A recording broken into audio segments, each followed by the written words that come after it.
everyone. Am I on? Can you Yes, hear me? Yeah. Yes? You're live. Okay, very good. Okay. I'm calling the January 13th, 2026 closed session City Council meeting to order. I'd like to point out that this meeting is being hosted via live stream on the city's website and via Zoom teleconference.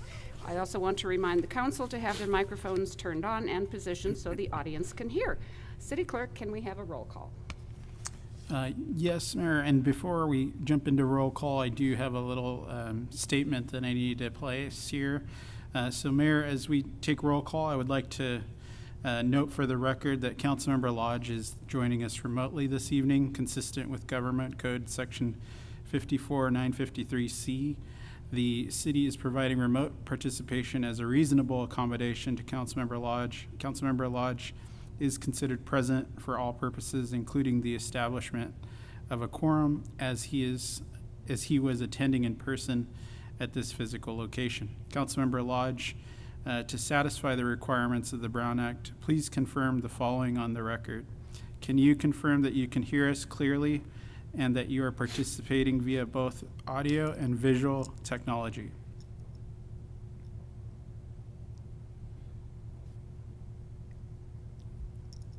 Yes, I can. And then the second question, can you please disclose if there's any individuals 18 years of older present with you in the room?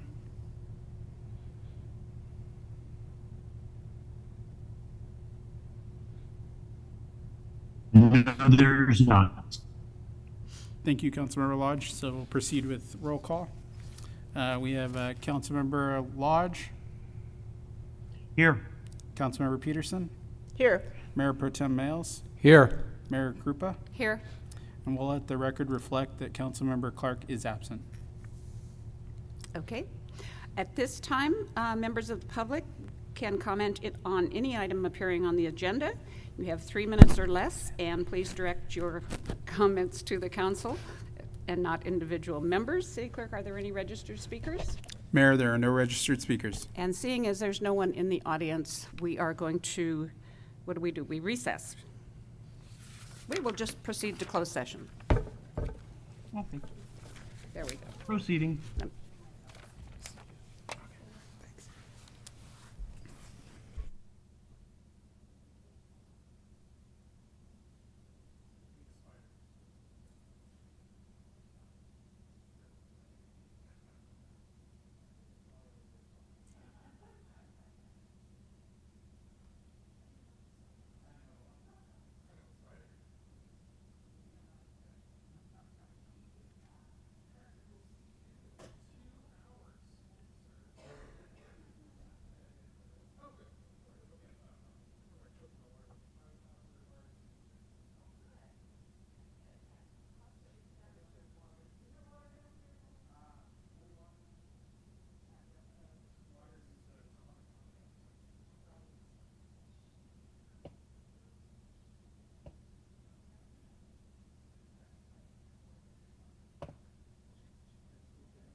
Just giving her the thumbs up. Come on. Make it bigger. Make it bigger.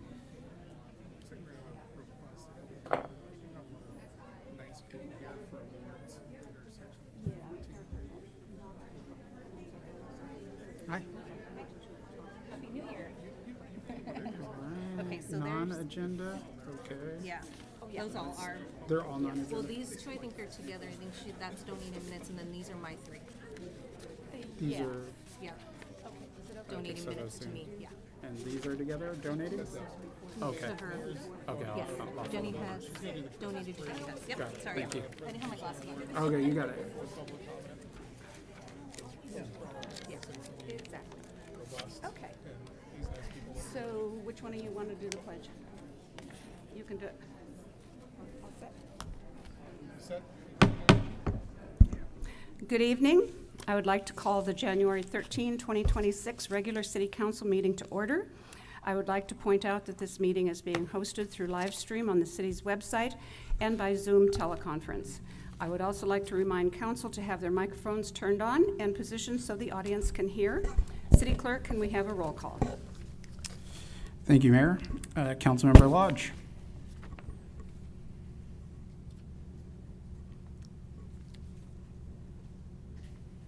We can see him. Here. Councilmember Peterson. Here. Mayor Pro Tem Males. Here. Mayor Krupa. Here. And we'll let the record reflect that Councilmember Clark is absent. I would entertain a motion to excuse Councilmember Clark. I will make a motion to excuse Councilmember Howard Clark. I'll second it. Okay, we have a motion and a second. Would you please take a roll call? Thank you, Mayor. I'll start with Councilmember Lodge.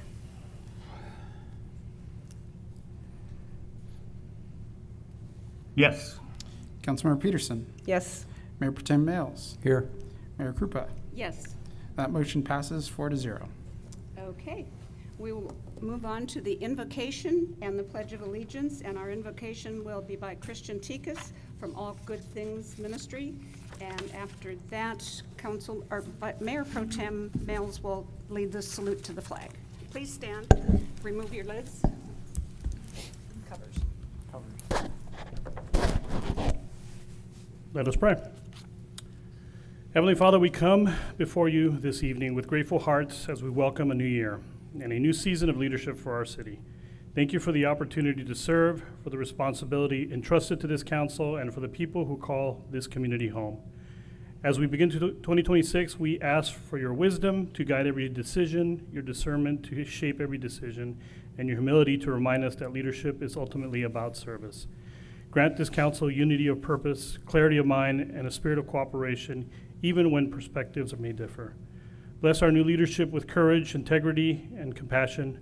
May they lead with fairness, listen with patience, and govern with a genuine concern for the well-being of all. Strengthen the bonds between the council, city staff, and the community, that together we may move forward in trust, respect, and shared commitment. May this year be marked by progress, healing, and hope for our city. Help us to work together for the common good, always mindful that our actions today shape the future of generations to come. We offer this prayer with gratitude and expectation for what lies ahead. In Jesus' name we pray.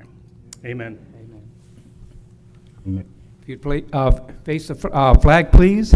Right hand over your heart and repeat with me. I pledge allegiance to the flag of the United States of America and to the republic for which it stands, one nation, under God, indivisible, with liberty and justice for all. Thank you. Thank you very much. We are going to temporarily skip the public comment and go right into the presentations, because I know a lot of you are here for that. And the presentations are going to be for the 2025 Annual Christmas Parade. Do you want to do a staff report, or do we just want to call people, let Jackie and Jenny do it? Jenny, do you have a brief? Okay. They were saying, You can't hear me? yeah, they were saying, Just pull it closer to you. Everybody's got to hear me. Go ahead, Jenny. Thank you. I did have a few slides. I'm not sure if they're gonna perfect. All right, good evening, Mayor and Council. My name is Jennifer Cortez. I'm the Communications and Events Coordinator for the City of Hemet, and here I am today to present on the annual Christmas recap for our 2025 Christmas Parade. And as mentioned, we do have our winners here, so we will be recognizing them. Go to sleep. Oh, perfect.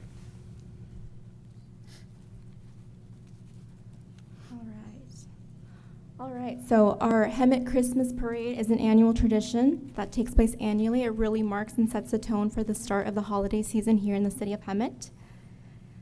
It is an opportunity for spectators to come out. I believe this last year we drew over 10,000 spectators, and that included both local residents and those from the surrounding area. Now, this last event took place on December 6th. This was a Saturday, the first Saturday in December, and the parade route traveled around through Florida, beginning from Gilbert all the way to Santa Fe. Our theme was the great outdoors.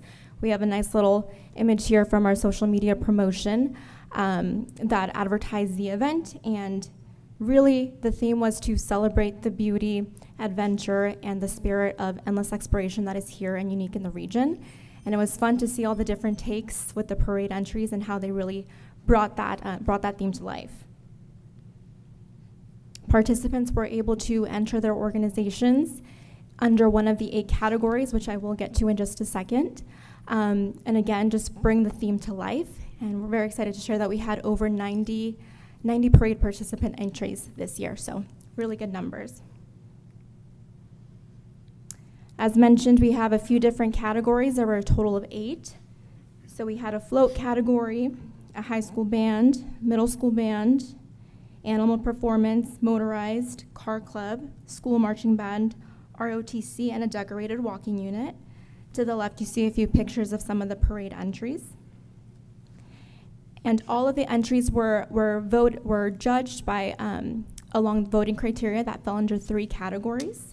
That included creativity and originality, visual impact and aesthetic, and execution and presentation. And we did have a few judges that were part of the community. We had Jennifer O'Farrell from the Healthy Valley Foundation, Chuck Robinson from the Historic Hemet Theater, and Cindy Lemke from Legacy Bank. So I will now get into our winners. And so we'll cover them through all the slides, and then after we do, we'll have you each come up. I know there's representatives for a majority of the winners, and we'll have you receive your award plaque and take a picture. So bottom left, our best float went to Complex Steel Buildings, which you see on the left. That middle one, best high school band, was awarded to West Valley High School. And our best middle school band was awarded to Dartmouth Middle School. For our best motorized unit, that was awarded to Imagine Schools Hemet. Oops, so sorry. Best animal performance to Whitebrook Farm. In the middle, Imagine Schools, which received the best motorized unit. And to the right, best car club, which went to the Hemet Jeep Club.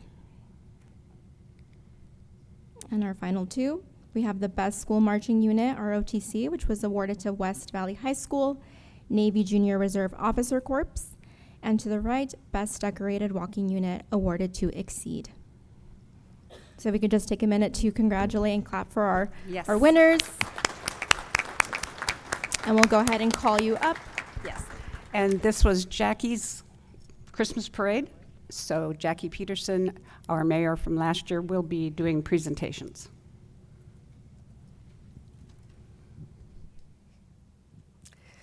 I just want to say a couple of words here first. I didn't know as mayor I got to pick the theme, and I'm kind of an outdoorsy person anyway, and we're really trying to promote outdoor activities here. And I know when I talked to Jenny and I told her, I said I wanted the great outdoors, and she said, well, what are you thinking? You know, like lake, trees. I said, anything outdoors. We've got Gibble Park. We've got so many baseball teams. We've got soccer. We are so versatile in this little city of ours that, I wanted everybody to use their imagination. And I was not disappointed. I was towards the front of the parade, and I stopped on Santa Fe, and I watched as many as I could go by because I missed a few of the very first ones. But I was blown away, and I loved the imagination and the participation this year. And it was a wonderful evening. And I want to thank Ben, our economic director. He and his staff and others, this Public Works, everybody, they put so much work into this year, and it was just a wonderful evening for our city. So thank you to everyone. Okay. So for the winner of the best float, can I have Complex Steel Buildings come up?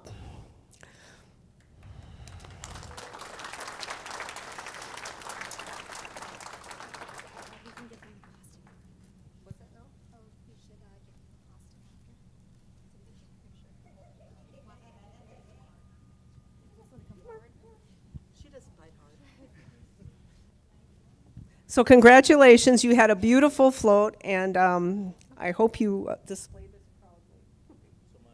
Go ahead.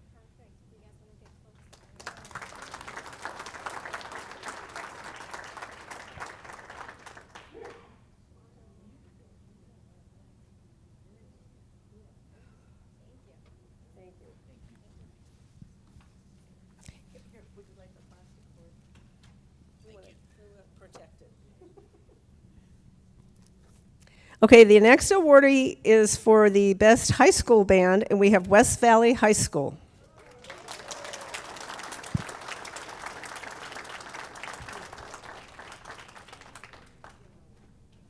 Congratulations. Thank you. Come on in, you guys.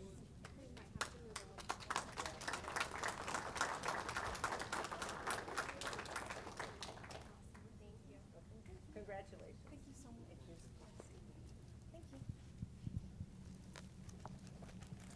Then we have our middle school. We have Dartmouth Middle School.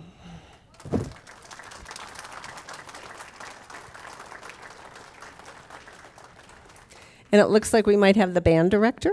Yes. Are you the band director? Yes. Great. Good job. Yeah, wonderful marching unit. So there you are. Congratulations.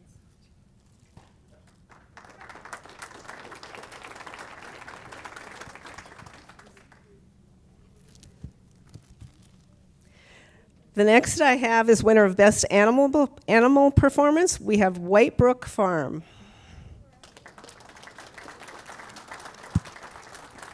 Are they here? White Brook Farm? Not here tonight? Okay, we will save this for them. And I think Imagine Schools Hemet is not here, correct? Are you here? Okay, you're here. Great, come on up.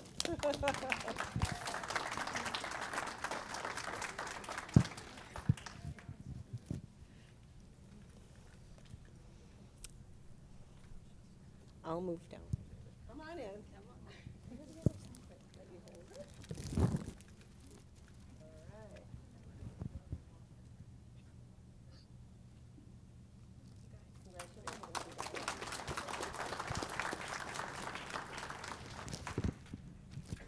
Winner of Best Car Club, Hemet Jeep Club.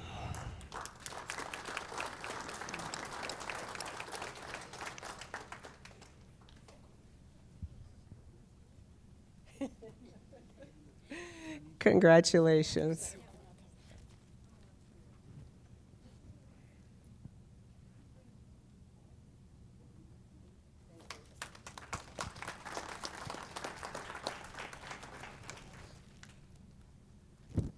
Then we have Navy Junior Reserve Officer Corps, West Valley High School, winner of Best School Marching Unit.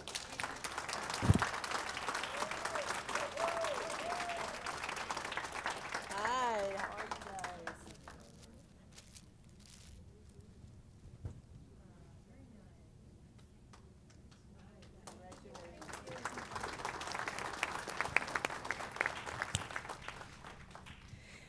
And the last one I have is for winner of Best Decorated Walking Unit, our Exceed.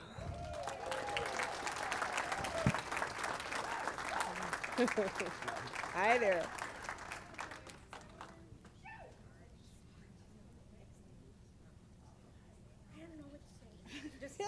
God. Everybody's so excited. Come in the middle with me, Sandra. And you get to hold this? Yeah, definitely. This way. Hang on to that. All right.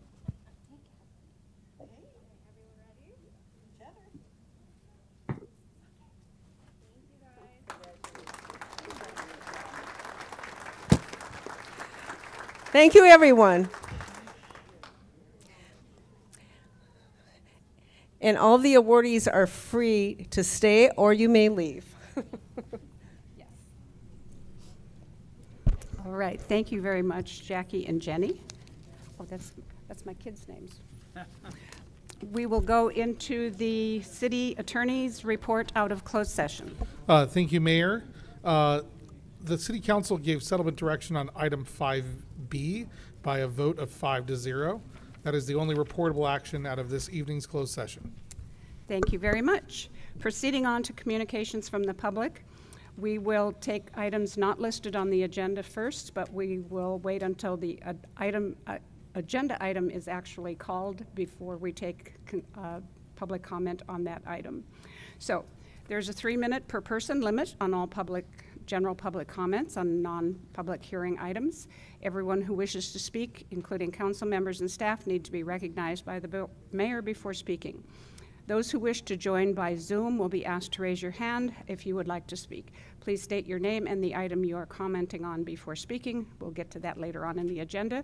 So, City Clerk, do we have public comment on non-agenda items? Yes, we do, Mayor, and I'll start to call their names. We have Charles Vineyard first, off to the podium to your right there, then followed by Sandy Casper, followed by Dan Cortese. You all have 3 minutes to speak. Hello. I don't know if you got the video or not from John down there, but I'm here because last year, at the end of your basically last meeting, you talked about needing to know what streets need to be repaired. I live at 240 Linda Lane, Hemet, California, 92544. I have a video. If you want to pass around, you can see it. Like I said, John got it to send it to you all. The street is destroyed. Kids can't play on it. It's a cul-de-sac, less than from where John is to where this wall is. And there's roughly somewhere in the neighborhood of 16 potholes, averaging about 3 to 4 inches deep, a foot long to a foot wide. And there are even some that are 6 feet long to 3.5 inches deep. It's destroyed. And I've been confused for the last 12 years every time I see a city worker come out and fill one of the multiple potholes. I ask them why they don't tell their boss that it needs to be repaved. I've had it put in the newspapers twice in the last 12 years. I've went to a council meeting back, I don't know, 10 years ago, and nothing's being done. I'm a taxpayer, my taxes have been paid, and I'm just disgusted with my street looking worse than what you would see in the worst parts of Mexico. And that's about it. So if you can send someone down to get the street repaired, I appreciate it. If you have any questions, go right ahead. Thank you very much. And Noah, would you please get with this gentleman? Next, Thank we you. have Next speaker. Sandy Casper.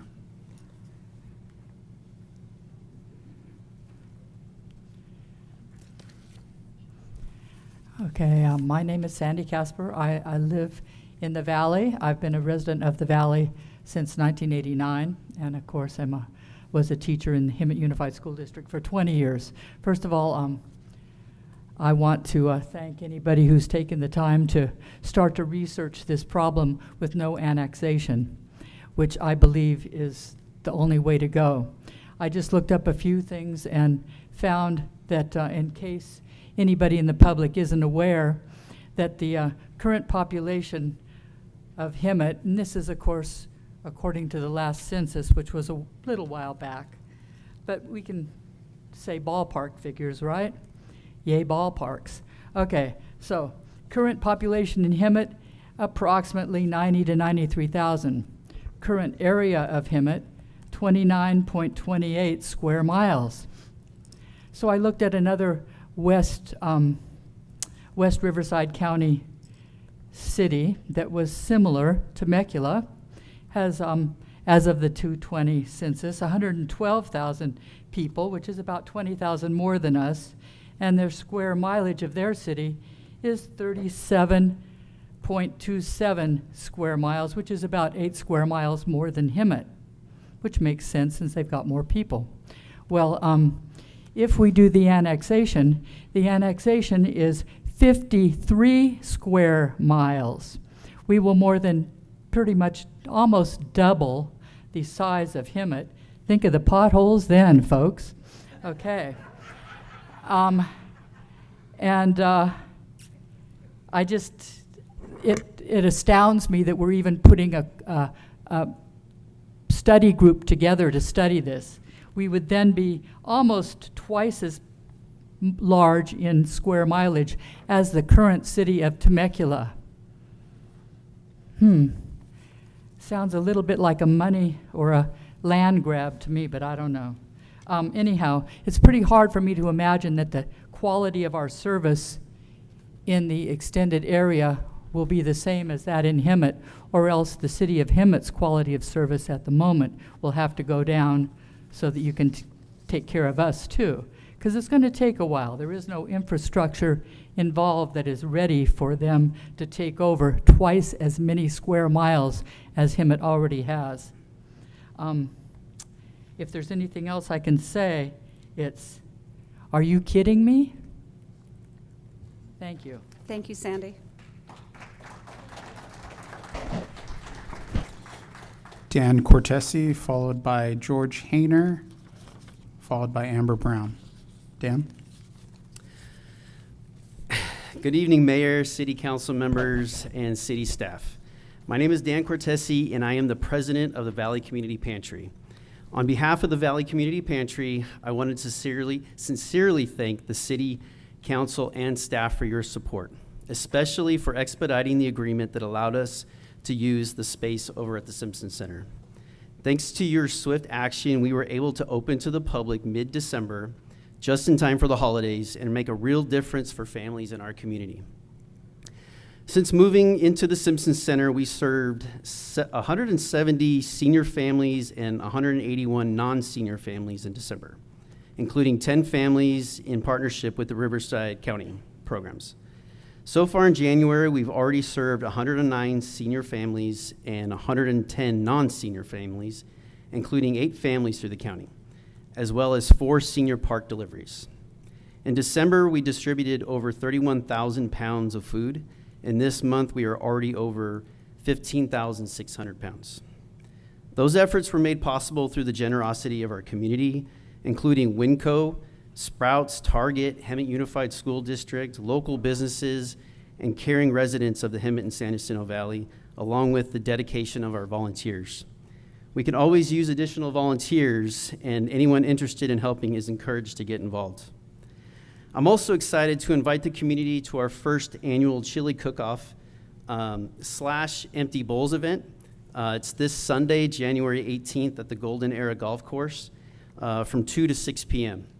An Empty Bowls event, if you're not familiar with that, is a community fundraiser where attendees donate for a simple meal of soup and bread, keeping a handmade ceramic bowl as a reminder of local hunger, with proceeds supporting food banks and hunger relief programs.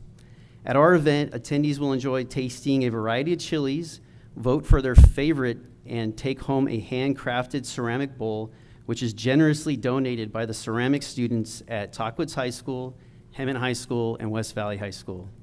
Tickets are $25 and include a dessert, a chili sampling card, and free same-day golf or a golf voucher for another day. Thank you again for your continued support. The temporary move to the Simpson Center has already expanded our reach, and we look forward to continuing to work together to fight food insecurity in our community. Thank you. Thank you, Dan. George Hayner, followed by Amber Brown, then Elizabeth Ayala. Good evening. My name is George Hayner, as you know. I'm from Western Park, Hemet Muni Shuffleboard, and we found out via email that we possibly might be on the shopping block. We represent about 16 teams that play, about 20 rounds of play, and we also have tournaments throughout the year. We're going to have a tournament, a rookie tournament in next month and the 14th and 15th, and I would like you guys to show up. It's a lot of fun. And if you'd like to play, we can actually give you a stick. Folks, this is what I've done for the last 14 years. That place is kept exceptionally clean. It has been painted. The kitchens have been refinished. The floors have been repainted. The cushions have been redone.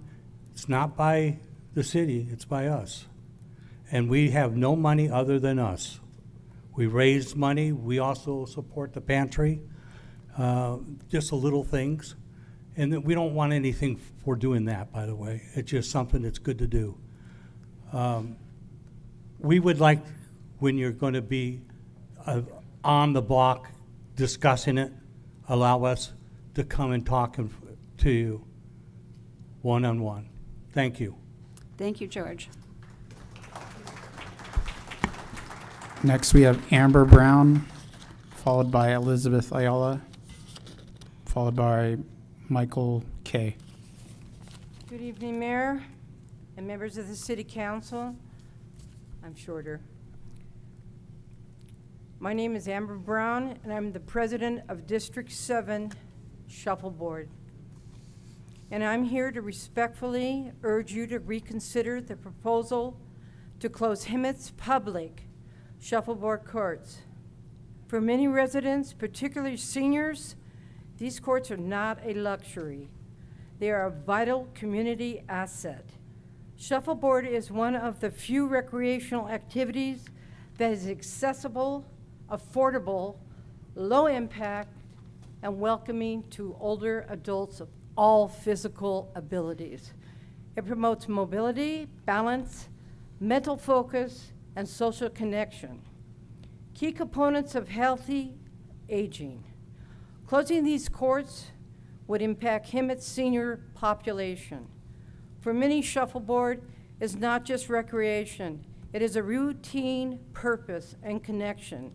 It gets people off the couch and engaged with others in a time when isolation among seniors is a growing public health concern. Eliminating one of the city's most senior-friendly activities sends the wrong message. Beyond quality of life, there is also a real economic impact to consider. Hemet's shuffleboard courts attract players from outside the city, individuals and groups who come here specifically to play. Those visitors do not simply show up and leave. They buy meals, shop locally, purchase gas, and support nearby businesses. In other words, the courts generate modest but meaningful economic activity at virtually no marketing cost to the city. Eliminating the courts eliminates the outside revenue stream and removes one more reason for visitors to choose Hemet over neighboring communities. Most importantly, the shuffleboard courts represent something deeper: joy. They provide laughter, friendly competition, exercise, and community pride. Seniors thrive with friendship forums, and residents feel seen and valued by their city. These are the kind of amenities that help define Hemet as a place that respects and supports its residents at every stage of life. I understand cities face budget pressures and difficult choices, but I would respectfully suggest the cost of losing this resource measured in senior health, community engagement, and local economic activity far outweighs any short-term savings. I ask the council to pause, engage with the shuffleboard community, recognize the value these courts bring to Hemet. Please do not close a space that delivers health, happiness, and connection to so many of our residents. Thank you, your time and consideration. Thank you, Amber. Thank you, Ms. Brown. Next, we have Elizabeth Ayala, followed by Michael Kay. I have one more thing. I'm sorry. I have 147 signatures to keep Shuffleboard alive in Hemet. Who wants it? You can give it to the city clerk. Right here. The guy at the end. Thank you so much, Amber. You're welcome. Here you go. Thank you. Elizabeth?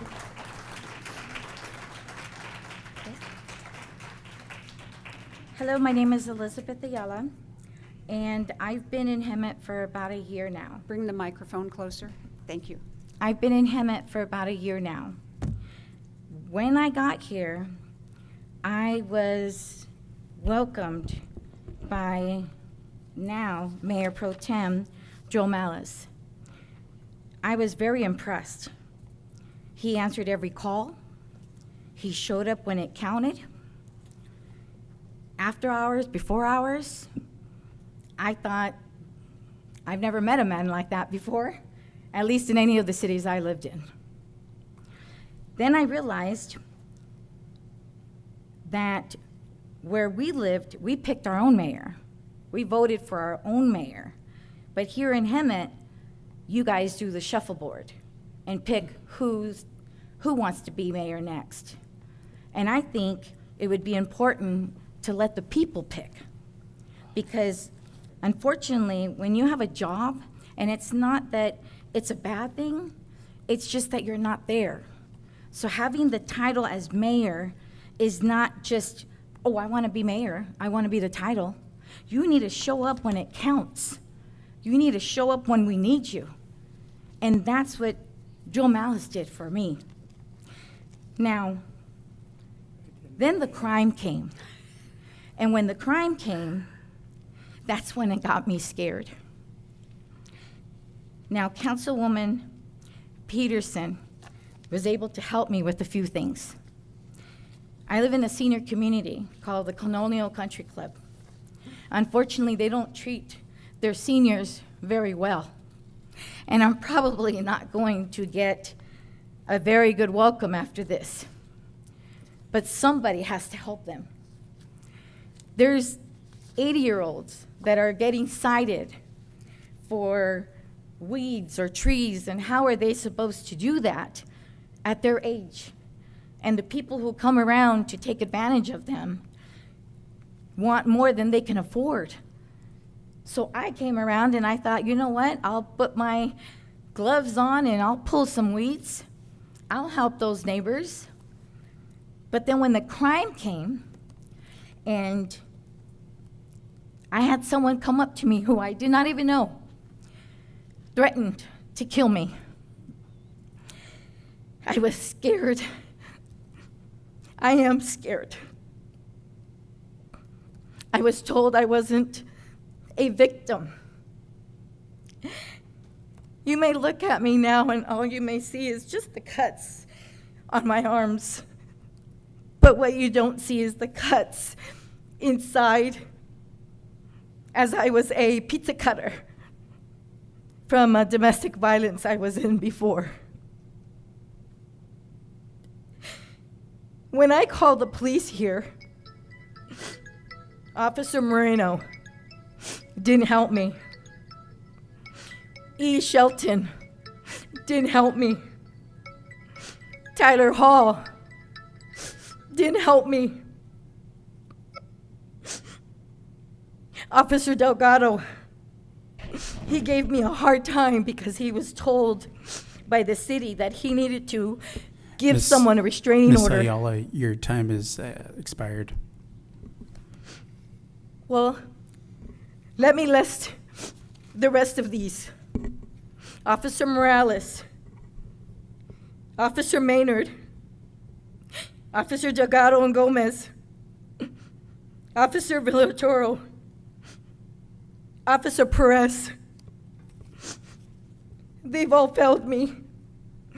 The police of Hemet has failed me. Now I have to go to court because they decided to put a restraining order on me. Your time has concluded. Thank you for your comment. Next, we have Michael Kay, followed by Jenny Hess. I know I have 2 minutes, and please pardon me for this. But for a long time, I didn't have a voice. Ma'am. But I have a voice now, sir. So if you give me a second, Mr. Clerk. Give me a second here. I have a voice. And please give me that. Allow me that voice. Well, Mayor, would you like to extend public comment? Yeah, your time has expired. Yes. Thank you for Your voicing your police comments. station should be ashamed of themselves. They're out there to protect and serve. Ma'am, we'll look into it. Thank you very much. Next speaker.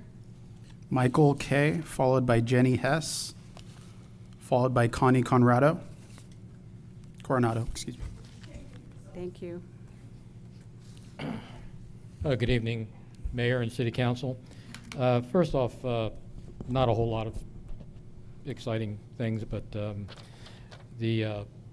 I mentioned last time we've got a big trash issue along Dominigoni. If that can be addressed, if that is the city's responsibility.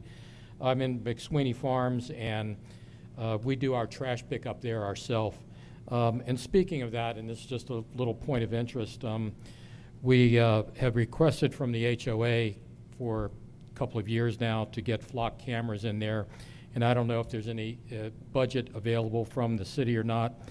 The reason we're not able to, we're under restrictions from the state as far as the HOA budget. About 22% of the people in McSweeney Farms are not paying their dues, which equals 144 trucks, and we're about $250,000 in the hole.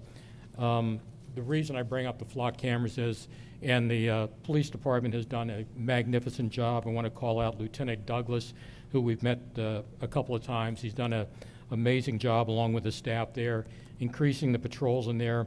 But once again, and I know they've done a great job of stopping some of the mail thefts, we had the mailboxes broken in again. You know, I've been sitting on my roof with my night vision goggles every night, and the big issue about that is my wife refuses to bring coffee up the ladder to me every 2 hours. So it's a little bit frustrating, and maybe you can make a resolution to have her bring me the coffee on a nightly basis. So if there's anything there, we have a HOA meeting tomorrow night. I'm going to bring it up again, as many of the residents do, about the flock cameras. It also may be a benefit for the city because you would catch people going downstate towards Crown Valley. That may help in catching some of the perps that are in the area. Also, as far as I know, I've mentioned potholes. We have about 200 yards of State Street between Dominigoni and McSweeney Parkway. That is a lot of potholes there. I'm in the process of losing 2 of my 4 kidneys, and I'm hoping that that can be repaired in the future. I know there's a development situation going on there that's going to require repaving everything and some drainage and stuff like that, but if there's anything that can be done, I would greatly appreciate that. Thank you very much, and thank you, Mayor and the City Council, for everything you do, along with the Police Michael. Department and Fire Department. Yes, and if you would talk with Noah and Acting Chief Moet in the back, they can help you with the flock cameras and the potholes. Next, we have Jenny Hess with donated time. Is Clinton Hess in the room? Perfect. Jenny Hess, you have 6 minutes. Good evening, City Council.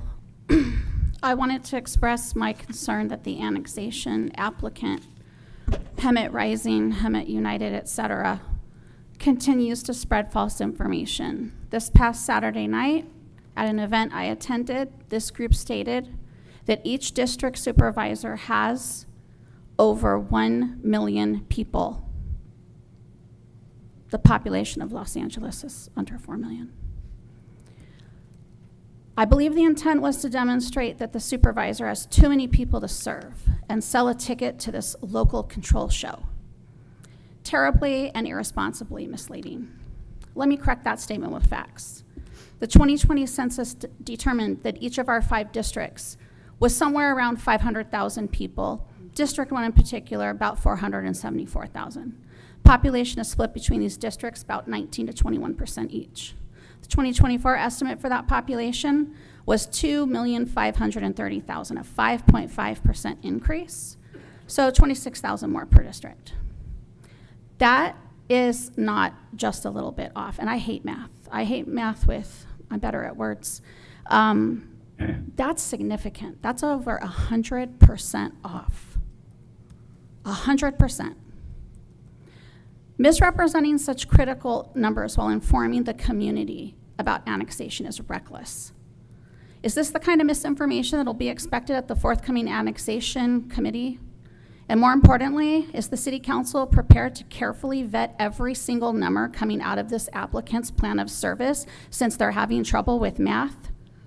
This is the same person who also told you all those theater numbers, 5 to 15 million to turn the theater into a 1,000 seat venue with no parking or lodging plan for the Broadway style shows that will flock to Hemet. I am not a negative Nelly. I am a realist, and I'm starting to wonder if any of you have thought about what happens if you don't get this right. You've probably heard the saying in business, poop in, poop out. Data without integrity creates nothing but chaos. I'm not sure you've heard of comparative data, but I hope you look it up. And I hope HR, HU, et cetera, also looks it up, because the forthcoming committee on annexation can be based on one or the other. And unfortunately, I think I know which one it's gonna be. I've also heard at that meeting about the historic Bautista Trail, which no one has ever mentioned ever before in the history of me living in Hemet and going to almost every single city council meeting. I guess it was to make a compelling storyline, an honorable mission to tug at the heartstrings of what else Hemet Rising, Hemet United, et cetera, is going to get done. So is one to expect and believe that under the local control of the city of Hemet that this trail will have a better fate than historic places already under local control, like downtown Harvard Street or the Gilbo Building or the Hemet Stock Farm? I'm on a roll with numbers. And a couple of people already mentioned potholes. The city will adopt the maintenance of over 123 miles at a cost of $43 million.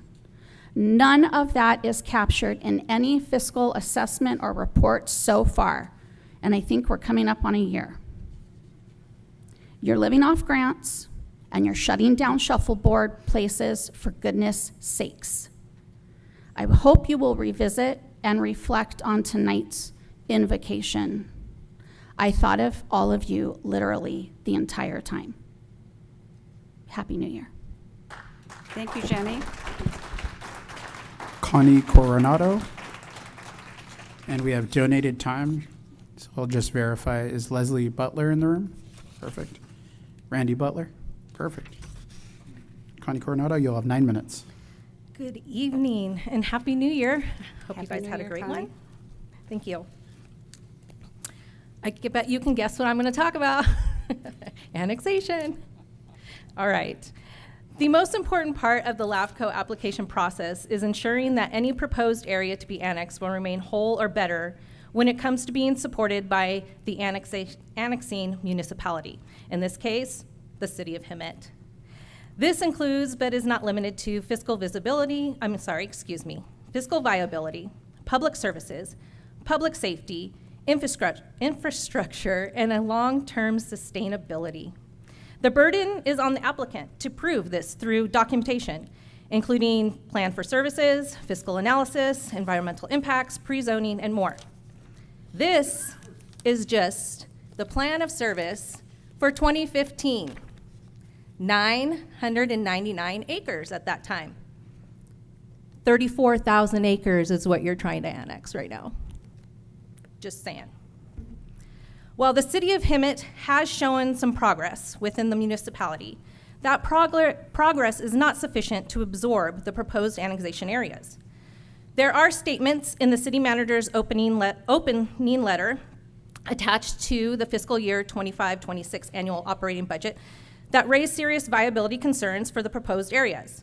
Because of time constraints, I can't read the letter in its entirety, but I will be linking it on the No Annex Facebook page for anyone to read.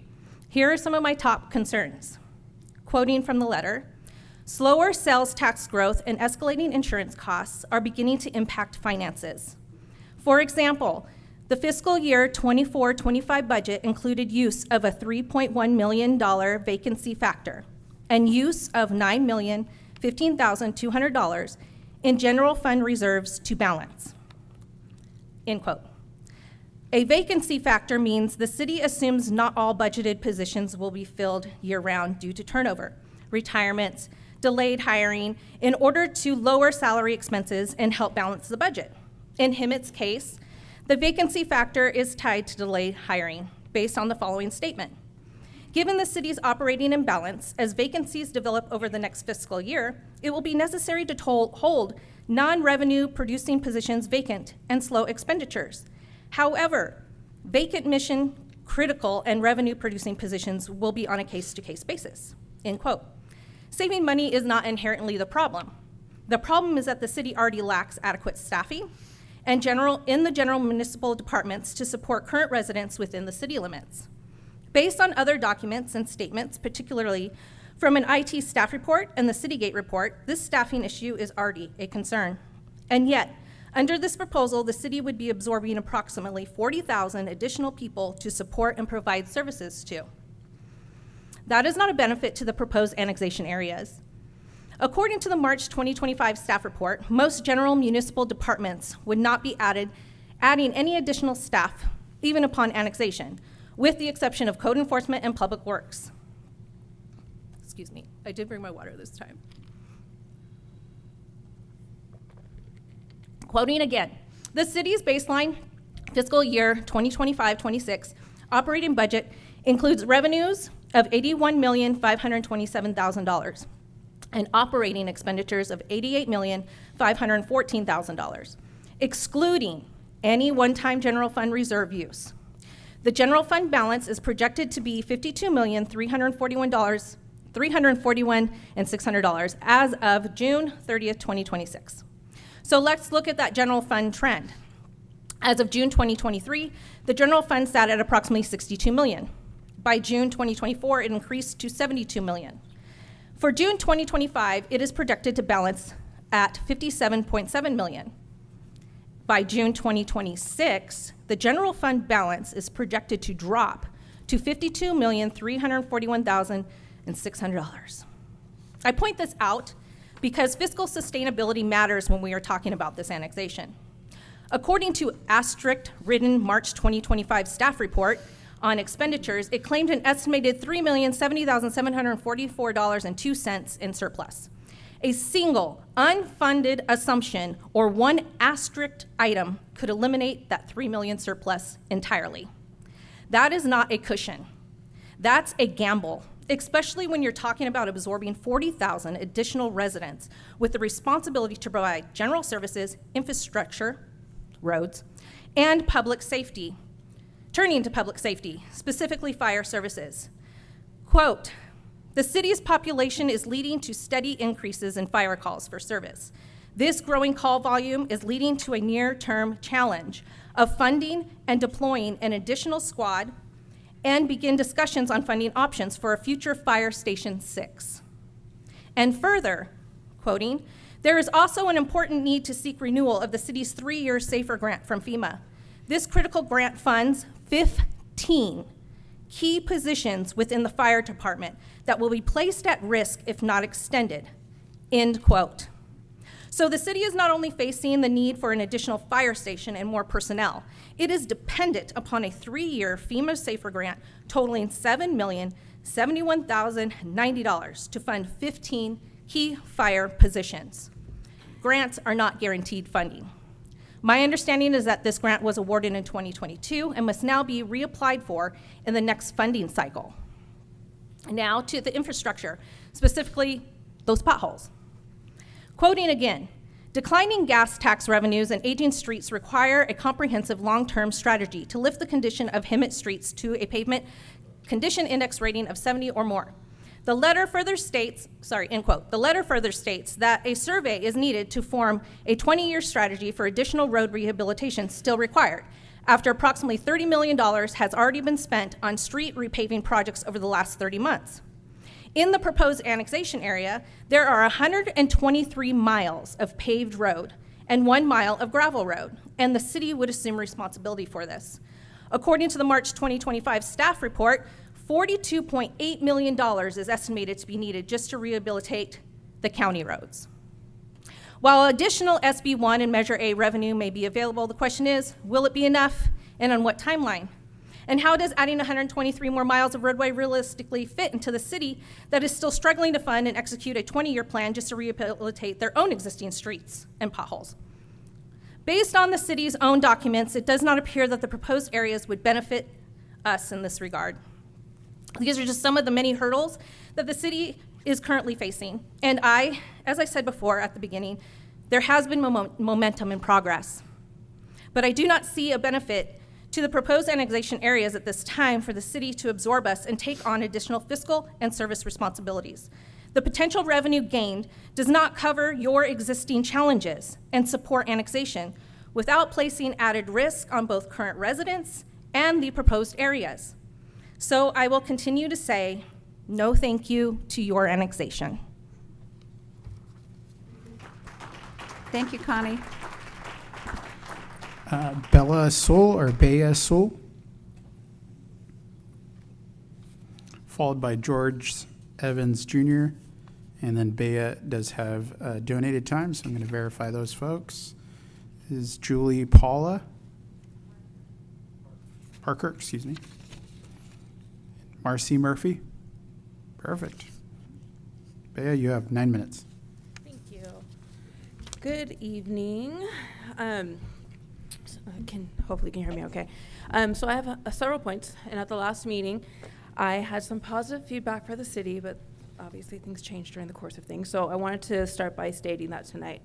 I wanted to say that I appreciated over the holiday season seeing officers introduce themselves to local retailers and explain the theft deterrent project for the holiday shopping season. I don't recall the name of it, but I appreciate going into stores and seeing the officers just randomly introduce themselves. So that was encouraging to know that the retailers were being informed of the project. I also appreciated the city's communication via flyers with businesses along the parade route outlining road closures for that day so that obviously the businesses could, make plans ahead. In addition, Ma'am? Yes? I'm going to ask you to stop because our feed, the technical feed stopped, and we want to make sure we're recording you and getting it out. So hold on just a moment with technical difficulties. Yeah. It'd be maybe appropriate to call a brief recess. I'm just going to connect with ID to ensure that Okay. our I'm Zoom is sorry, connected. Yep, we want to make sure that we're doing this right. So we're going to take a short recess. 5 minutes? 5-minute recess. Take a seat.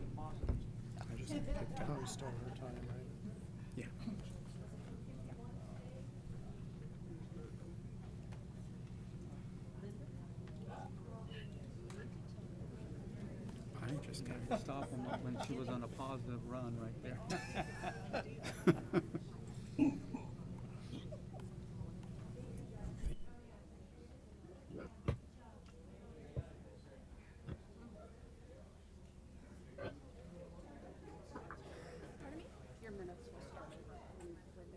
Oh, okay.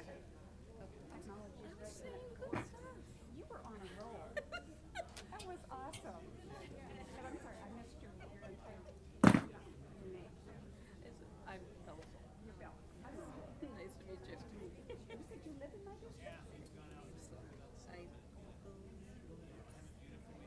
No, I don't know. Where are you? Well, I don't want to disclose that because of the situation, but Central. Yeah. So, okay, that's the best way. I know you're not. Yeah, probably. Yeah, I don't know, but but yeah. So it's Central. That's what I like to call it. So. And you don't have 5 digits in your address? No. If you have 3 or 4, then you're in the city. I have. Yeah. No, I know. I'm in the city. But I believe it's. You're South Florida? No, yeah, South of Florida. Let's say Hemet Elementary. Hemet Elementary. Oh, yes. Then yeah. That's me. Yeah. In fact, I live close to Hemet myself. Yeah. It's a really nice area. Good. Yeah. It's a good neighborhood. It's an old neighborhood. Yeah. But It's solid. There's a lot of people who are buying newer homes. Yeah. And mine's one of the older ones. Okay. Yeah. Right there off of. I don't know if it's Harvard, but I think near the post office, like Acacia and Harvard in that area. Very beautiful. Yeah. Like some little tensions, but others, they just like half the deal. I mean, it potentially could be. Just on the break. Nothing.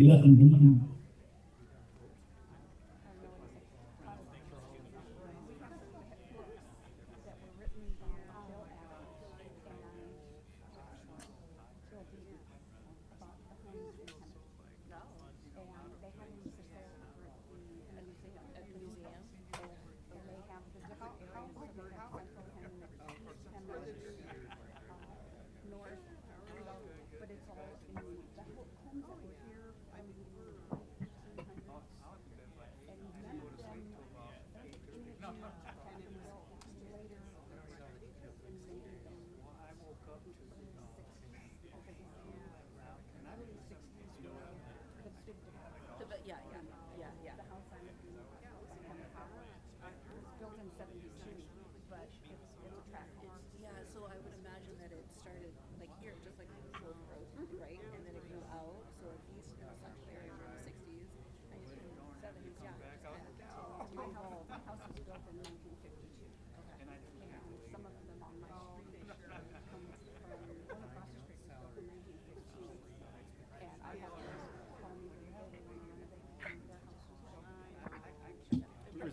ready? We resolved the issue.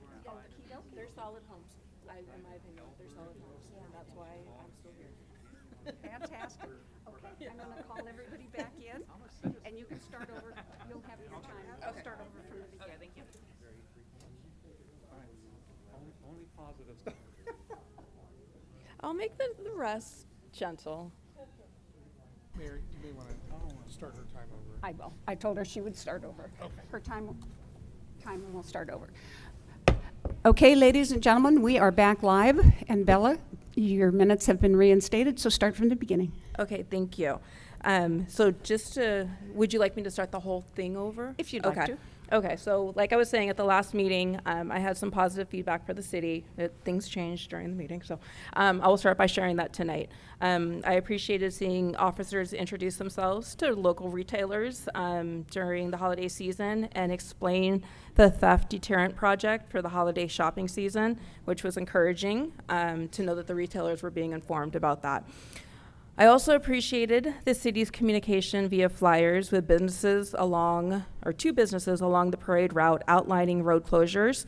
In addition, timely communication to residents regarding the upcoming public hearing on the proposed water rate changes. This was discussed at the last hearing, and to see the follow through from that department, I want to notice that because those notices came out in a timely manner, as the gentleman had stated during the last council meeting. So I appreciate that. I appreciate that level of communication. And at the same time, there's still room for improvement.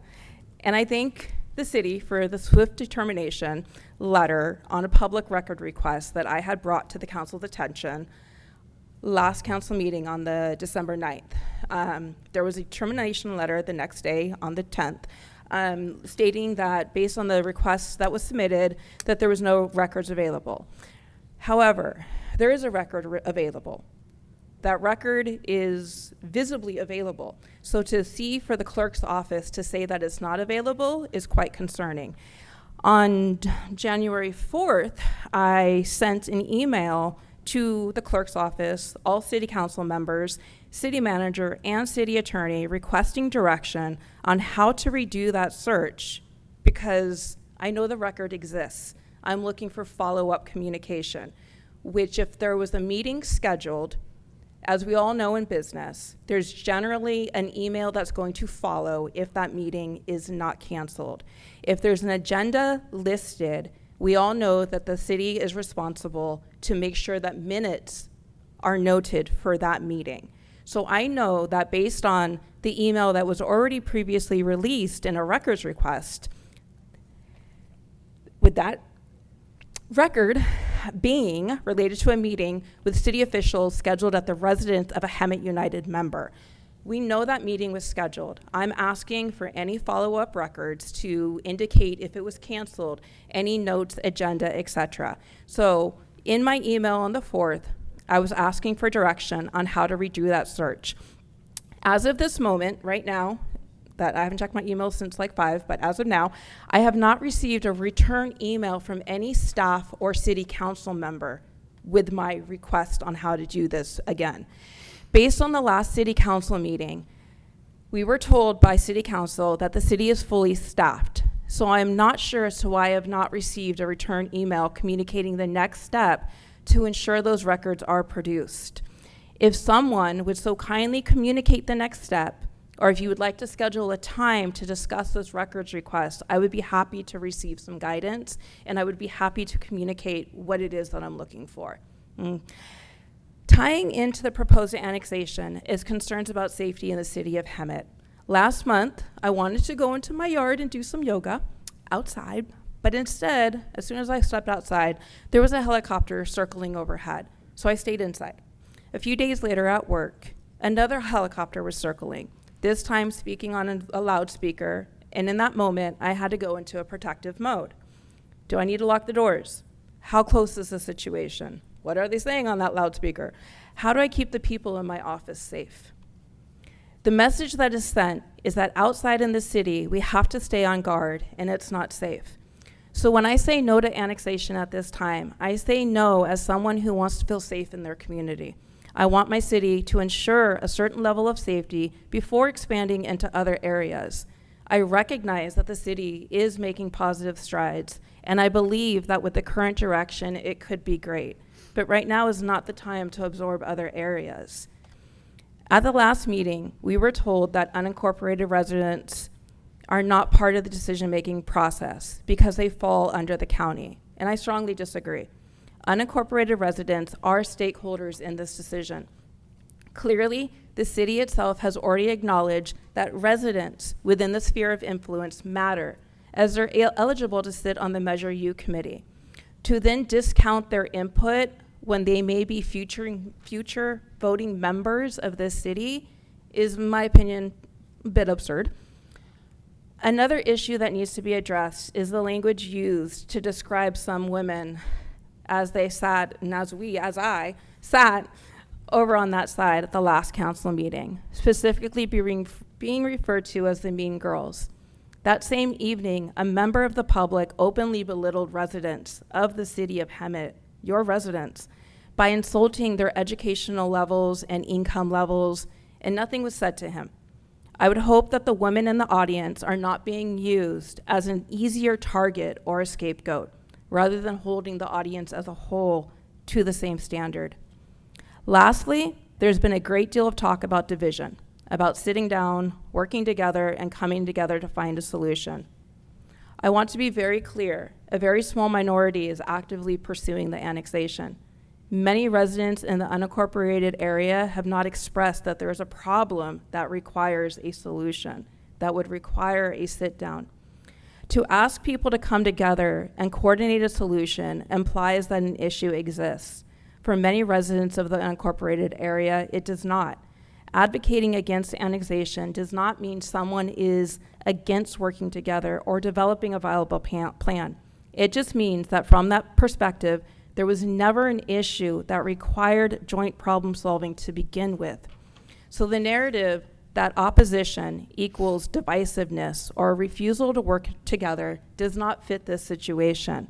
And so I hope that moving forward, that the divisiveness can be retired from the narrative. That's all. Thank you very much, Bella. Next speaker. George Evans Jr., followed by Mark Baskett.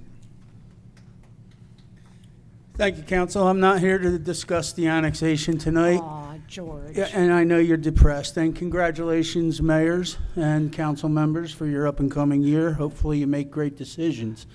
What I'm here to talk about is we're in the process of starting the Downtown Business Association. Okay, the food trucks are a problem. I'm not against the food trucks. When the food truck industry came together, it was, hey, my truck, I'm going to be at this intersection, and people would flock. The people are going to go wherever the food trucks are. They don't need to be next to the theater where it is not helping. I have talked to Andrew Kotyek just Saturday in reference to this. I talked to Katie. It does not help the theater. What it does, it hinders the theater in the sense that it takes away parking. Now, we know we have a strong senior community here. Whether you want to believe it, I don't believe you should take away the shuffleboard, and I hope you rescind that decision. But the bottom line is, they put up parking signs, okay, and they're in operation now. I hear that they start at 2 p.m. This is hurting the local brick and mortar businesses. Why not put them out there? And I have mentioned this to some council members. You got the old circus, the fairground property where Walmart is. You got plenty of room there. You got the auto mall where you had the Chick-fil-A. Okay? It does not have to be where your business is and you're trying to expand and develop your downtown area. It does not help. It hurts them. And, you know, now going from 2 p.m. to 10, they might as well close up. It's not right. I mean, so again, we're going to do our part, and we're going to come together as a one and work and have a voice here at council with the downtown businesses. And it's not just going to be restaurants, it'll be all businesses. Okay? Again, you guys are doing a lot of good with some really fantastic projects. You got Mary Henley Park to put a pickleball. Pickleball's a fad, okay? It really is. But your shuffleboard team, they've been there since 1960. Have some respect for that. I've done many a barbecues when I worked for Miller Jones. I did all the barbecues for them. They're great people. They enjoy what they're doing, and it gets them out. You know? So, again, the food trucks, folks, please, it's not the right location. It is not. All right? And having them in downtown does not make a lot of sense, especially with new restaurants opening up. I did talk to Ben in regards to the grants coming up. I got a local buddy here that has a business that's hurting, and he went through COVID, but his business is hurting. They need to have grants, and Ben did say there's some up-and-coming Thank you, grants. Mr. Evans Jr. Thank you. Thank you, George. Next, we have Mark Basket, followed by Mike Madrid.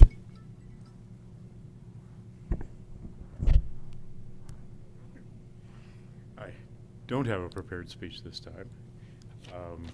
My main thing Get is closer to the microphone, please. How's Thank you. this? Oh, that's better. My main thing is to say thank you, and I'm pleased that the 3 members who voted yes to this idea of cooperation, communication, transparency in the annexation discussion and process. You know, we appreciate you. We appreciate your thoughtfulness. We appreciate the idea that whatever way this goes, an expanded Hemet is only a good thing if we're friends, neighbors, have a happy community, and I think that road that you're taking is a good way to get there. So I thank you all for your vote, number 1. Number 2, I'd like to encourage that communication and dissemination of information to continue, please. I don't know if I'll be a candidate or if I should, or if some of the more qualified people maybe should be on that committee, but I know when I'm thinking about it, I'm going to want to know what the mandate is going to be. That'll help me to think about, are these areas that I know well enough to have an opinion and be helpful? I know the seniors, I know the rent control. I'm talking to Mr. Davis about possibly working together to try to draft something that I think would fit our requirements. And that's stepping across the divide that we have here a little bit. But he, a couple meetings back, asked for somebody to reach out if they were interested in trying to build a bridge. And so I've been talking to him, not well enough, not enough depth, not enough time, but you know, we're going there. Would like to hear what the process is for constituting the committee. It's a wonderful and ambitious timeline that you had hoped for. I was at that meeting Saturday with Mr. Kachuk, and he talked about this as a 5-year process, and he had admitted that he really did understand the staff pressures that you were under. That was helpful. I asked him for a copy of his presentation. I'm going to be very interested to see if it gets shared. I would love to have that. I would love to study it. I'd love to come to future council meetings better informed. You know, but depending on where the focus is, somebody like Connie may be better than me if the numbers are what matter the most. If it's the welfare of the seniors, I'd love to advise the committee. And as I say, I think I'm going to be Thank available. you, Mr. Basket. Your time has concluded. Available to consult on the rent control issue and the condition of our seniors. So thank you again. Thank you, Mark. Next, we have Mike Madrid. Good evening, council members and Mayor Krupa and City Council and staff. I'm here to talk about shovelboard, believe it or not. In the city, we have a lot of seniors in the city of Hemet. Not as many as there was a few years ago, but there's still a lot of seniors. Now, if you look at the park system that we have here, most of the park systems are geared to support the younger generations, middle age, I would say, but not necessarily seniors like myself, that need some place that we can go and have a place that we can have recreation, we could do the exercise, and it's not a strenuous exercise. But one of the things that I want to point out to the council is that the seniors that occupy and use the court are seniors that could not use any of the other facilities. We have shuffleboard players that play shuffleboard from a wheelchair, believe it or not. I haven't seen any of the city council or any of the city staff at our games that we have, and it would be, I think it would be to your advantage to see what we do and how much the seniors enjoy what we do out there. It's like I said, it's one of the only places here that we have that we can do that. Now, we have, I'm one of 3 teams that play regularly out of, that we call Hemet Muni, our home base. Now, that's not all of us. There's actually 16 teams in the District 7 League. And those 16 teams are scattered throughout all 5 districts that we have in here. So the representation that we have from the shuffleboard community is that we are one of all 5 districts. So when you close, if you do follow through and close Hemet Muni, you will be affecting seniors from all 5 communities. I urge you to think about this. Like I said, if all our parks had something that seniors could do, I probably wouldn't be up here talking about it, but there's not. Most of the parks, you go there, they have basketball courts. Can you see me playing basketball at this age? No. Tennis? Nope. Okay. Pickleball? Maybe, but not tennis.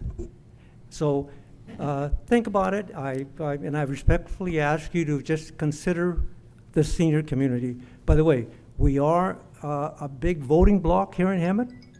And we do pay taxes. Most of the seniors here own a home. So we pay taxes. I've been here for over 24 years. I've seen the city grow and in good direction. So like I said, I'd appreciate it if the council would just think about it and think of the seniors that would be affected by your decisions. I thank you. Thank you, Mike. Thank you.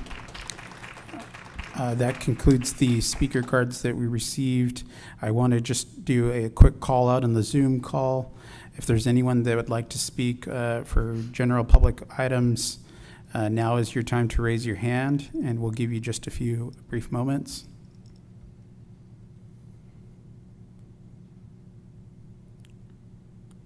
Seeing none, Mayor, that concludes public comment for all general items. Thank you very much. Can I make a clarifying comment on speakers?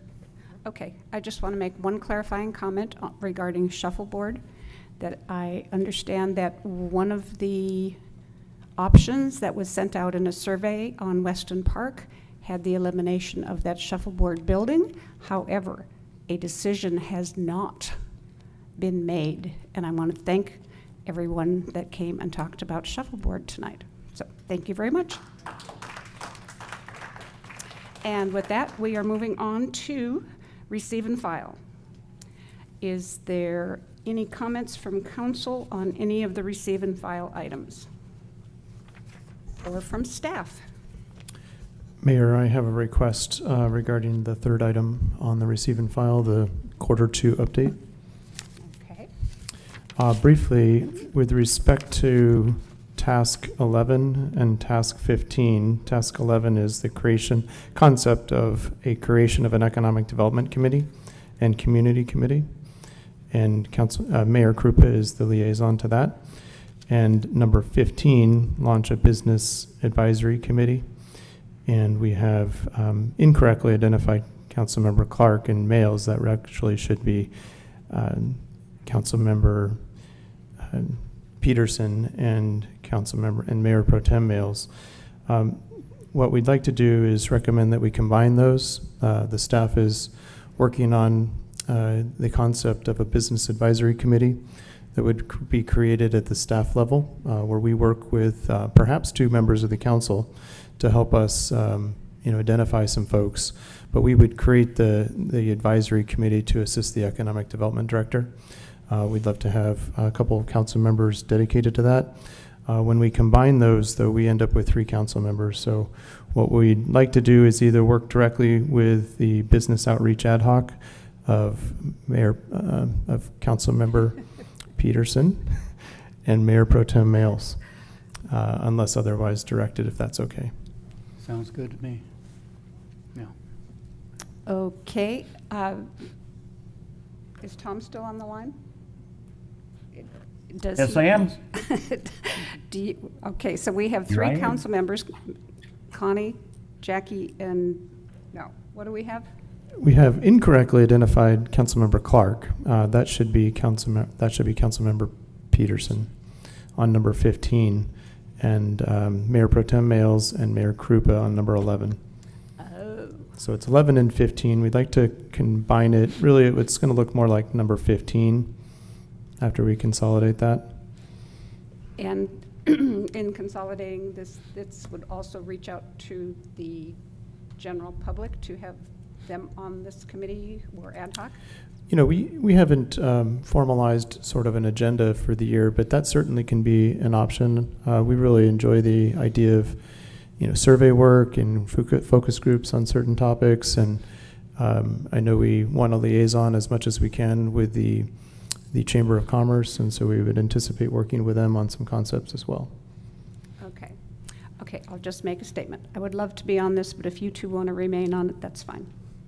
Say that Yeah. again? I said I would love to be on this, but if you 2 want to stay on it, Yeah. I'm fine with that. I'd love to be on it. No, No, it you would just can't be have you 3, 2. only 2. Because I'd be the 3rd one. Yeah, so just So- you and me Oh, then. yeah. The 2 of you. Okay. Beetle 74. 2 of them. 10-4. Alrighty. Thank you. Fantastic. Got that one settled. Any other comments from council on any of the receive and file items? No, not here. Okay, hearing none, we settled that one. These items are received and filed. Now we move on to the consent calendar. Items on the consent calendar will be acted upon in a single motion unless requested by an individual council member for separate consideration.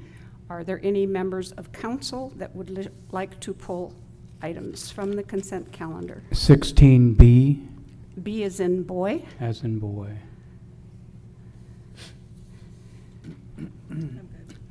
Tom, do you, I'm okay. No, I'm good. you're okay? Okay, I would like to pull 16F, 16G, 16K, 16L. Do I have a motion to approve items, the rest of the items which would exclude Joe, it would exclude Joe. It would exclude 16B, F, G, K, and L. I'll make the motion. I'll second it. I'll second it. I have a motion by Mayor Pro Tem Males, second by Councilmember Peterson, registered first.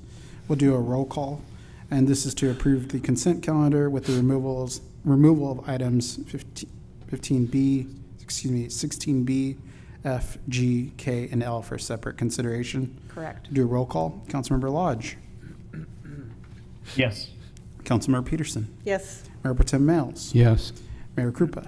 Yes. That motion passes 4-0. Moving on to 16B as Very in good. boy. Mayor Pro Tem, you have 16B proclamations. Okay. All right. And no, we are not going to add 15 more. USMC birthday No, we're / not. Veterans Day. This is not right.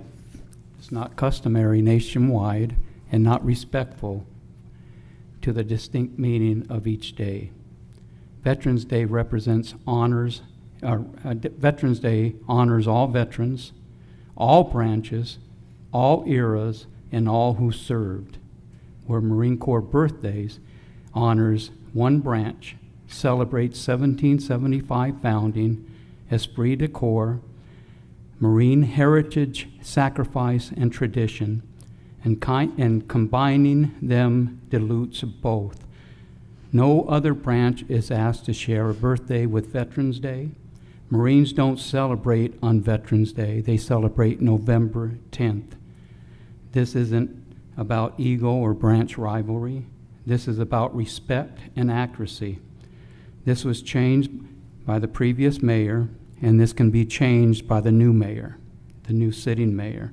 And I'm asking you, Mayor Krupa, to please give the Marine Corps its rightful birthday proclamation back to the City Council.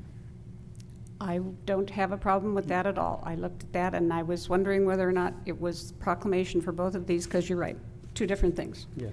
So yes. I don't remember them being combined last year. I don't remember that No, either. they were I thought we had separate them No, separated. they were combined. Were they? Yes, Marine Well- Corps Birthday and Veterans Day were combined. We're separating them. So in the month of November, we will have the USMC birthday, we will have Veterans Day, and we will have Small Business Saturday. Thank you, Mayor Krupa. You are welcome. Do I have to vote on that? Okay. You made the motion. Right? Make a motion. I'll second it. Oh, I'll make a motion to separate both holidays, making Marine Corps Birthday its own entity and Veterans Day its own proclamation. Do we have a second? Tom second. Oh, Tom I second seconded? Okay. Roll call, please. Thank you, Mayor. I have a motion by Mayor Pro Tem Males, second by Councilmember Lodge. Start with the roll call. Councilmember Lodge. Yes. Councilmember Peterson. Yes. Mayor Pro Tem Males. Yes. Mayor Krupa. Yes. That motion passes 4-0. Thank you. Okay, very good. Thank you. And moving on to 16F and G, I don't need a staff report. I don't need anybody at the podium. I just want to say congratulations to the police department and to the public works department for getting these outstanding grants to improve infrastructure and programs at our city. Yes. Congratulations. So I will make a motion to approve 16F and 16G. I'll second. I have a motion by Mayor Krupa, second by Mayor Pro Tem Males. We'll do a roll call. Councilmember Lodge. Yes. Councilmember Peterson. Yes. Mayor Pro Tem Males. Yes. Mayor Krupa. Yes. That motion passes to approve items 16F and G. All righty. 4-0. Moving on to 16K, the vision plan. I have a question on that as to, does this only affect the employees listed in these bargaining groups, or does it affect all city employees? No, that is correct. The safety groups opted to keep the prior plan, which is not a true vision plan, it's a reimbursement plan. Okay, so this is, we're just approving this accurate. plan for the others and everybody else stays the same? Correct. Alrighty, thank you very much. You're welcome. On that, I will make a motion to approve 16K. I'll second. I have a motion by Mayor Krupa, second by Mayor Pro Tem Males. We'll do a roll call. Councilmember Lodge. Yes. Councilmember Peterson. Yes. Mayor Pro Tem Males. Yes. Mayor Krupa. Yes. That motion passes 4-0. Very good. Moving on to 16L, just clarification for everyone, since this is regarding Chapter 53 of Municipal Code with personal conduct and disorderly conduct and prohibiting littering and illegal dumping and establishment of property maintenance standards. We are in the second reading today, so does this go into effect tomorrow? 30 days from tomorrow. 30 days from tomorrow. Mark, But people should not litter between now and then. But starting 30 days from tomorrow, there will be okay. a fine. Just, this is a warning to everybody, and yes, you still can't litter. So with that, I will move approval of that item. I'll second it. I have a motion by Mayor Krupa, second by Councilmember Lodge. We'll do a roll call. Councilmember Lodge. Yes. Councilmember Peterson. Yes. Mayor Pro Tem Males. Yes. Mayor Krupa. Yes. That motion passes 4-0. Okay, and as soon as I get my computer back on. Yeah, spelled my name wrong. Drop the pen. Now you made me do it again. We will move on to discussion and action items. The first one Could we have a staff report on discussion item 17A, the city council outside boards, committees, commissions, and appointments? Thank you, Mayor, and I just wanted to call out to the public, if there's anyone who would like to speak on this item, now is your time to submit a speaker card, and with that, I'll start my presentation. Tonight's brief presentation is on the city council outside boards and committees and commission appointments. What I provided in the report is a 2025 list of outside boards, committees, and commissions. The City of Hemet City Council annually appoints officials, and then the mayor is the presiding officer of the City Council, which stands and represents on different boards. Any vacancy or alternate that should be updated throughout the year, we've made those updates. So what you'll see in the proposed staff report are the updates that were assigned during 2025. We did have a vacancy earlier that year, which led to some updates, and so that's what was previously captured in the report. That is my brief presentation, and what we're looking for tonight, Madam Mayor and the City Council, is approval of a suggested list, and we can go through one by one, or we could go as you prefer. I would make a suggestion that if everybody's in agreement, that we keep them the way they are for the next year, unless there is something that you absolutely want to get rid of or join, with some clarification. I will second that. I thought you were going to have me assist you in RCTC You and are. RTA. You're Am the- I there already? Yep, you're there. Okay, I You're- don't have the oh, list yeah. in front of me. You're so- there already. Okay, good. Then we'll keep it. Yes. I'm happy with the way they are now. Okay, and sounded like Tom is, needs some clarification down towards the bottom where we're talking about the League of California Cities. And these are policy committees, so do we know, is there any one of us that is on Cal City's Community Services Policy Committee? No, not at this time. Okay, so we can take that off the list. What about the Governance, Transparency, and Labor Relations? Not at this time. They're gone. Housing, Community, and Economic Development? Nope. No. Okie dokie. I am on the Policy Committee, Transportation, Communication, and Public Works for Cal Cities. So we could add that. And then on the, oh, that's okay. Regional Council for SCAG, that's me, and actually I was elected to a 2-year position last year. So I will be done in 26. And I am also on the SCAG Transportation Committee. I don't know if anybody else is on SCAG from Hemet City Council? Not at this time. Okay. No. And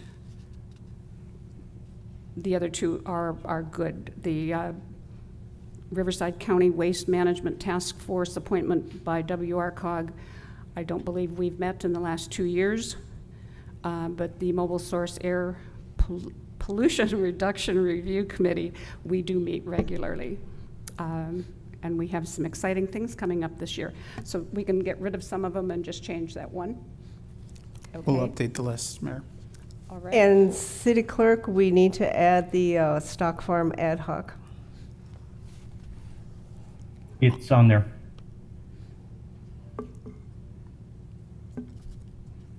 I don't think we have any I ad hocs. saw. Oh, we do. Yeah, Actually, the theater and the stock farm need to be on these special ad hocs.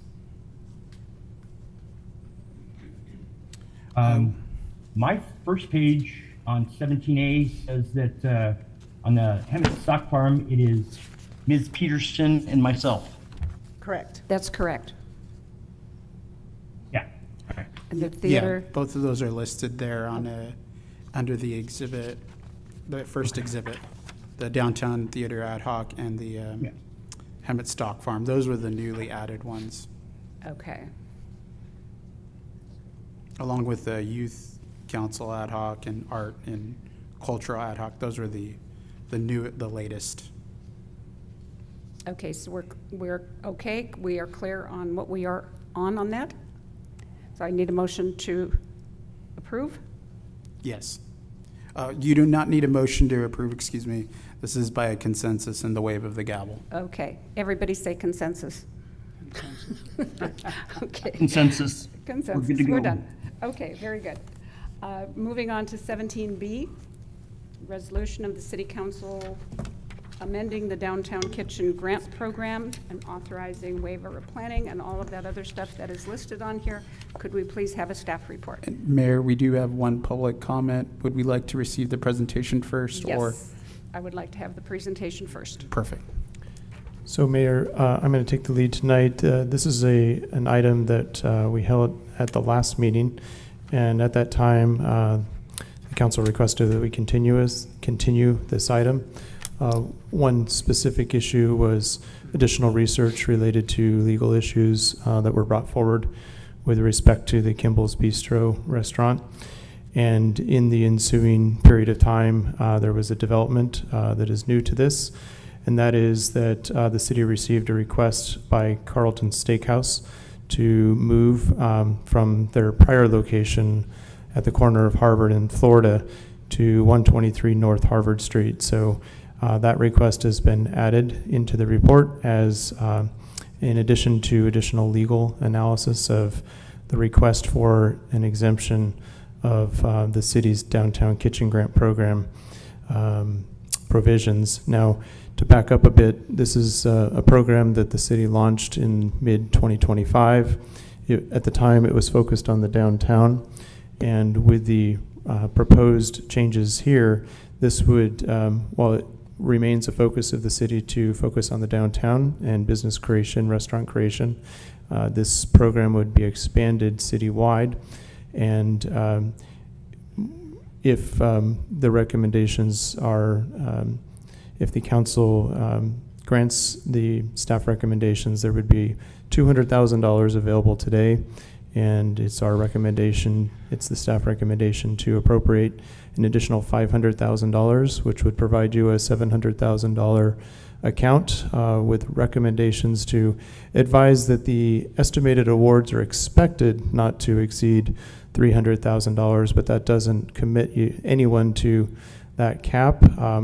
We would recommend a 45-day process where we would go solicit a second round of proposals from restaurants and any that have previously applied or other potential new ideas, and then work with the council's ad hoc to make a recommendation to the city council for consideration of funding. And the Economic Development Director, Ben Sandoval, and I are available to answer any questions you have. Sorry. Do you have a presentation, or do you just want us to ask questions? Questions would be great, Mayor, and good evening. I believe we provided a presentation last city council meeting, so there won't be none this time. Okay. Any questions, Jackie? I have none. Joe? Just curious about the steakhouse. There, is that? I'm sorry. Is your mic on? Yes, it is. Yes. Council. Just curious what's going on in that. The Carlton Steakhouse, Yes, is that what you're referring Carlton to? Steakhouse, yes. They've requested, they still want to move forward with the steakhouse. They just decided to move locations instead of the current one that they had originally proposed from South Harvard. Now they'll be moving over to North Harvard on 123rd. Did they sign a contract initially with the other building, or? The potential owner is here. If you had any questions on that one, I can't comment on him on if there's been anything to sign on that portion.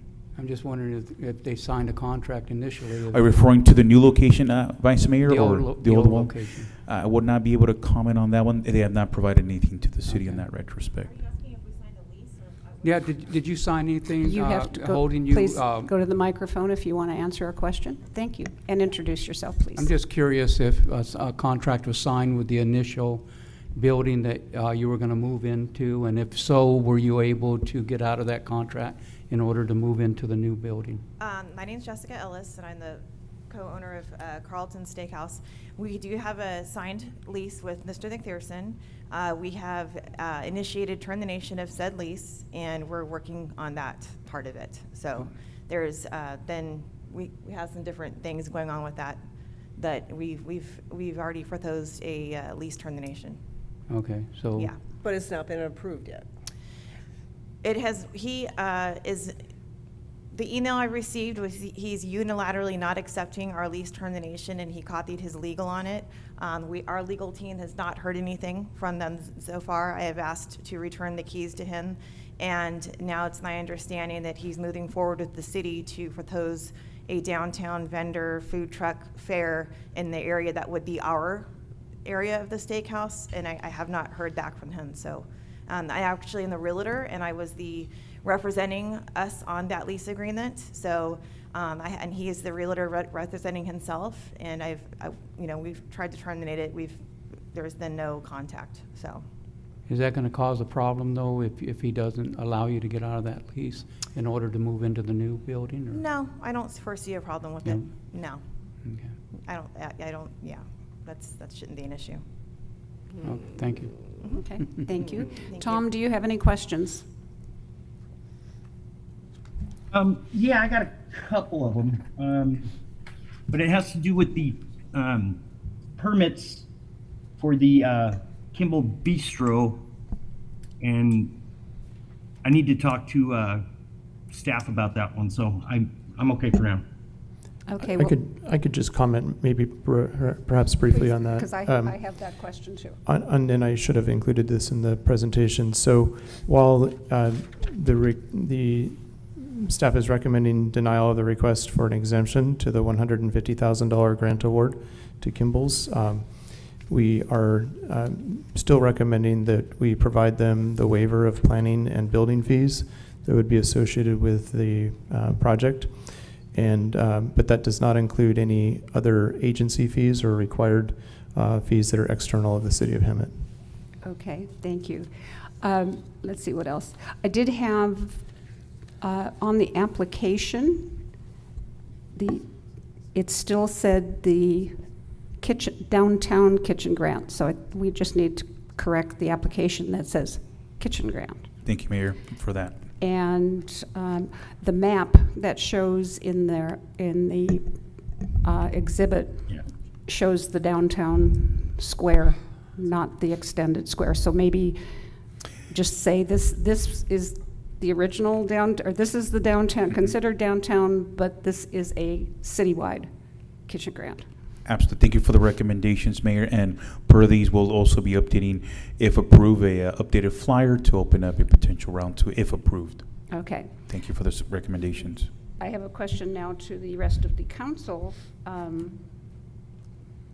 Do you have any angst about the dollars, an additional 500 or whatever?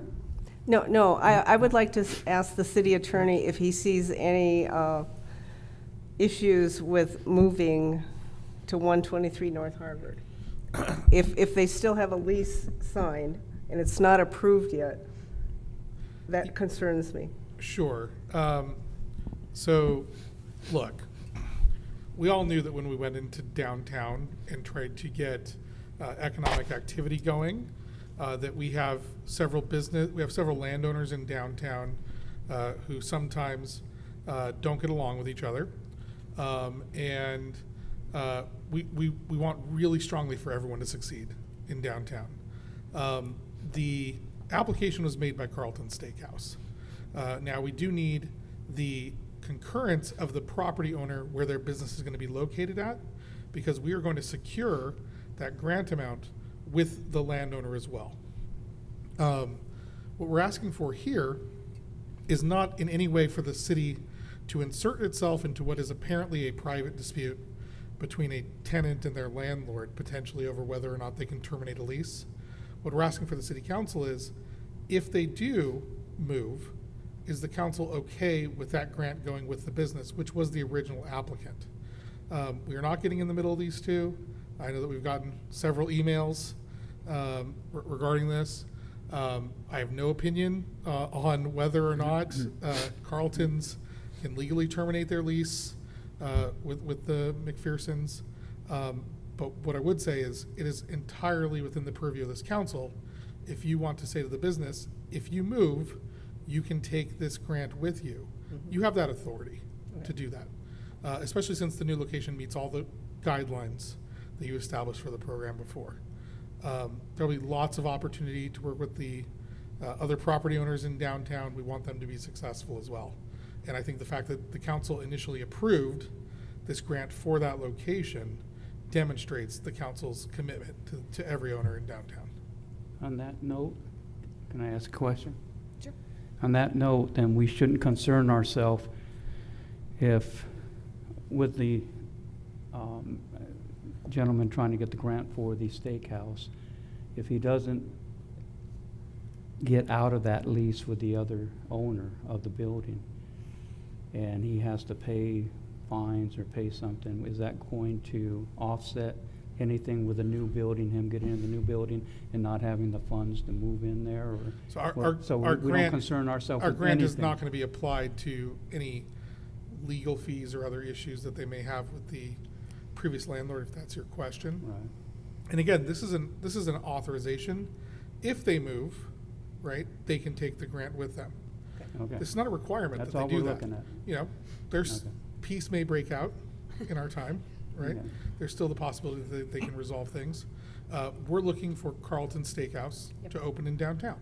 Okay. And so that's how I understand staff's request and the suggested motion before the council. Okay. You're I got okay it. with that? I got Okay. it. I have a couple more questions, and then we have, I think, some public speakers on this. So the number one in the recommendation, appropriating an additional $500,000 in general fund reserves to the kitchen grant program. So we exclude the 350 and 150, take the balance of that, and then add that to the 500,000? That's correct. So we would then in total have, my math is on, You would have 650? 700,000 available to you. 700,000, okay. Just wanted to be clear on that. And with that, do we have any public speakers on this issue?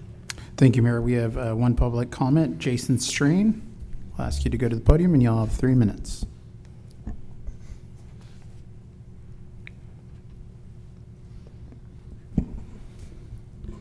All right. Good evening, Mayor and council members. Thank you to staff and the city attorney for careful review of the recommendations before you. I respect the legal analysis that has been provided and the city's obligation to protect public funds and preserve the program integrity. I want to be very clear about what Kimball's Bistro is asking for tonight. We're asking the city council to grant a limited project-specific exemption allowing Kimball's Bistro to submit legitimate documented project expenses that were incurred prior to the execution of the downtown grant agreement for reimbursement consideration. We understand that this request departs from the standard notice to proceed requirement, and we acknowledge the legal concerns raised, including prevailing wage considerations. We're not asking council to ignore those concerns. We're asking you to weigh them against the unique facts of the project and the public interest. Kimball's project has not yet opened. Kimball's Bistro has not yet opened. Yesterday, we completed our final inspection for the building department, and we're issued 4 minor correctable items. And we have not obtained a certificate of occupancy, and no sales have been occurred, and no revenue has been generated. At this stage, financial stability is critical. The requested reimbursement would not create a windfall for the project. It would provide a financial offset that materially contributes to the stability of the project, allowing it to open, operate, hire locally, and succeed during its critical early months. That stability directly affects whether this nearly complete project becomes a long-term downtown contributor. I would also like to address the concern raised with the payee designation. There is no payee designation conflict in this case. During Zoom meetings with the city representatives, Mr. Carlton specifically raised the question whether if he purchased equipment directly, reimbursement could be made directly to him rather than a contractor. He was assured that direct reimbursement would be permitted for the qualified expenses. We were all on that call. Kimball's Bistro relied on that guidance in the choice to participate in the program. This was not an attempt to bypass the program requirements, but a good faith effort to comply with them based on the information provided during city-led discussions. I also want to emphasize full transparency to and city knowledge. At no time did Kimball's Bistro hide, obscure, or fail to disclose the status of the progress of the project. Staff was fully aware that the project was significantly underway and nearly complete. Despite that knowledge, we were urged to participate in the Downtown Grant Program, and this award was granted with full awareness of the project's status at the time. We recognize that written program guidance govern eligibility, and verbal discussions do not override them. However, these facts are relevant when the council considers whether a narrow one-time exemption is appropriate and the applicant acted transparently in reliance to the city encouragement and furtherance of the public benefit. Mr. Mayor, I just have a few more. Am I out of time or am I good? No, go ahead. Okay. With respect to the gift of public funds concern, the expenditures at issue directly produce public benefit. Rehabilitation of a long vacant historic building, which it actually was the first post office in town. Job creation, code compliance, and a project poised to generate sales tax and downtown activity. The requested exemption would support project completion and stability, not subsidize unrelated private expense, and the grant surely incentivize the choice to move forward bringing this project to fruition. We're not asking for a blanket exemption or a change to the program. We are asking for a limited fact-specific exemption subject to documentation, verification, and all conditions council deems appropriate. We appreciate the staff's recommendation to preserve the previously granted fee and permit waivers. We respectfully submit that waivers alone don't fully address the financial reality created by early private investment and delivered public benefit before formal program execution. Ultimately, this is a policy decision for the council. We ask that you exercise its discretion in measured way that recognizes transparency, reliance, project stability, and the city's economic development goals. Thank you for your consideration. I just wanted to add that we are looking forward to opening. We're looking forward to opening very soon. And the that $150,000, while it's not close to the nearly $900,000 we've spent on the project, it adds a lot of financial stability in moving forward and opening more restaurants in the downtown and making sure this one is viable. So thank you. Thank you, Jason. Okay. Any other questions or concerns? If not, I'd like to entertain a motion. So somebody take a stab. Gotta find it again. I'll second it.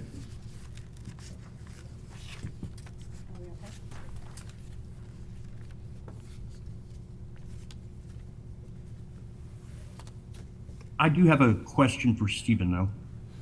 Yes, go ahead, Tom. What's the legalities on us not granting them the money or rescinding the money from them? Are we talking about Kimball's Bistro? Yes, sir.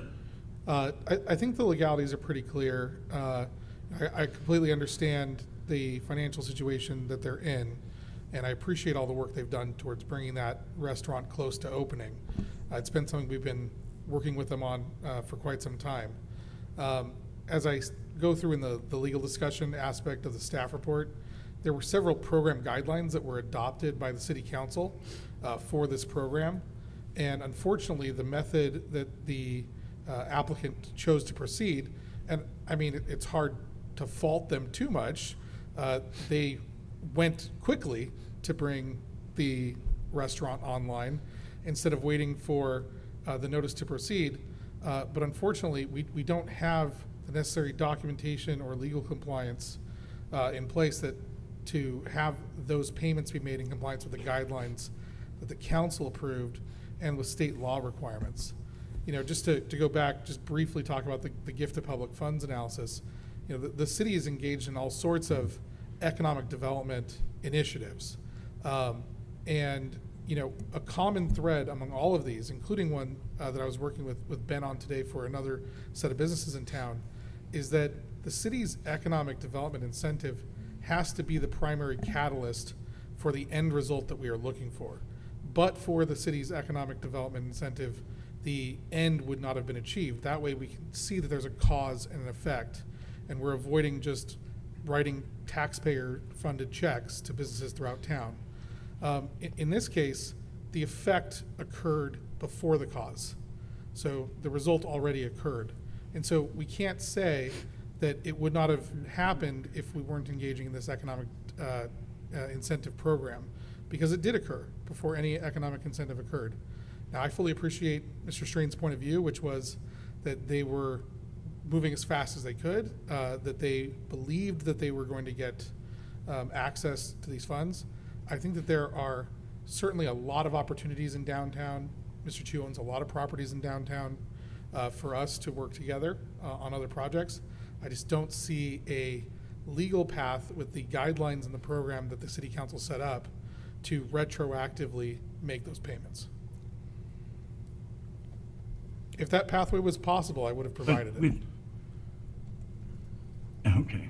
All right, thank you. Thank you. I was just wondering if, okay, never mind. I understand it now. Got it. Okay, do we have a motion? Okay.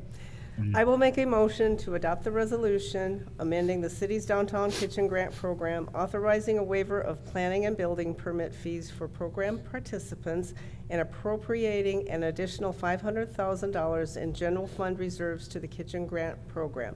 In addition, to deny a request by Kimball's Bistro for an exemption to their $150,000 grant award, and approve a request by Carlton Steakhouse to move their $300,000 grant award to 123 North Harvard Street, and authorize initiating a second kitchen grant application period.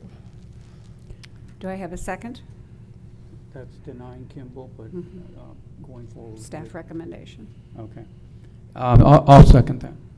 Okay, we have a motion and a second. Could we have a roll call, please? We have a motion by Councilmember Peterson, second by Mayor Pro Tem Males. We'll do a roll call. Councilmember Lodge. No. Councilmember Peterson. Yes. Mayor Pro Tem Males. Yes. Mayor Krupa. Yes. That motion passes 3-1. Thank you, Council. Thank you. And just as an aside on this, is Jason, there you are. You moved chairs. I drove by Kimball Bistro last night when I was done with another meeting here, and the exterior looks amazing, and the uplighting, the exterior lighting on that building is phenomenal. So get it open. We all want to come and eat there. Okay? As soon as possible. Okay, with that, let's move on to council reports. And Tom, do you have any council reports? No, I do not. Okay, we hope you get well soon. Jackie? Thank you very much, because I'd love to be able to walk again. We would love to have you walking again. Okay, even though we haven't met in a month, luckily, we were kind of given a holiday break, believe it or not. So some of our outside committees even took a break. So I do have a couple things, and they're actually rather lengthy. So bear with me. So the Riverside County Habitat Conservation Agency, we were supposed to meet in December before the holiday, and sadly, not enough people responded, and we did not have a quorum. And we even were told that they were going to serve a nice lunch for the holiday. And can you believe it? They served food and people didn't come. So we had to postpone it till the next quarter, so that didn't happen. I have quite a bit of information on Ramona Bowl. I want to just talk first about a few of their upcoming events. Saturday 18th, there's going to be a car show there. There's going to be a lot of other activities along with that. And on Saturday, January 24th at 6 p.m., right up here, it will be a totally different transformation up here. The President's Gala is going to be here. And a lot of the cast comes. They have entertainment usually with that. We're going to have a great buffet dinner with 3 entrees and a dessert, and it's $60. So you can go to the website. Is the chamber selling any tickets for that, or is it No, just it's all gone just Ramona Bowl is selling the tickets for that? So anybody's welcome to it. It's a great evening, so that's fun. So several of we people that are affiliated with Ramona Bowl, and I include myself because I've been the liaison for 3 years now, and I've gotten to know the board and you know, some of the actors and actresses and you know, people behind the scenes and everything. But there was a documentary that was made almost 2 years in the making, and it's called Ramona and the Ballad of Juan Diego. And this wonderful couple produced this documentary. And we saw it about a year ago in a special showing. And they said, you can't tell anybody about it yet because we don't know if this is going to be the final cut or not. And I thought it was going to be shorter, but the Palm Springs Film Festival just showed it 3 times in the last 2 weekends. And Mayor Krupa and myself and some other people from Hemet and our affiliates were there for the premiere screening of this documentary. And I'm telling you, people that we didn't know just loved this documentary. And it's an hour and 59 minutes. And I was sure they were going to cut it down some, but they didn't. And it traces the real history behind the story of Ramona, including the novel, the century-old play, and the harrowing indigenous history behind it all. And it was fascinating to see the family and how this all came about over 100 years ago, you know. And the star of the show was there, of course, and he's a big part of the documentary. And he even said, I wasn't that interested in my background before, but when he started this, he was like, he delved into his history, his family history, and he just couldn't believe the things that he found. And it's a wonderful, wonderful documentary. And it's going to be shown in Idlewild, because they have a film festival also. It's called Idlewild International Festival of Cinema. And it's going to be shown up there on Tuesday, March 3rd at 11 a.m. And I would encourage anybody to go up there and see this documentary. And they're hoping that maybe a major company will buy it, like Netflix or somebody like that, and show it. That was their dream like about a year ago. And they've got it in another film festival too. I forgot what the third one is, I think they have a third one. But it's a great, great documentary, and it was very well received by all the people there. They really, really liked it. So we met with the Arts and Culture Committee, and we put out a notice on Facebook and Instagram that we now have a San Jacinto Valley Cultural Assets Map. And this is a new community-built product on City of Hemet's website. It's an interactive map, and it highlights people, places, traditions, and creative spaces. And you can actually go in there and add more. So this is a first ever community-led mural, a first community-involved big project that we did this last year. So we had all kinds of people come up here, again in the library, and we identified all these things. You know, we had professional people here, we had, you know, just common citizens, and, you know, everybody, every walk of life was here. And we helped build this map. And there's a place that you can go in there on the website. And like I said, you might have a person next door to you that's a wonderful artist that we don't know about.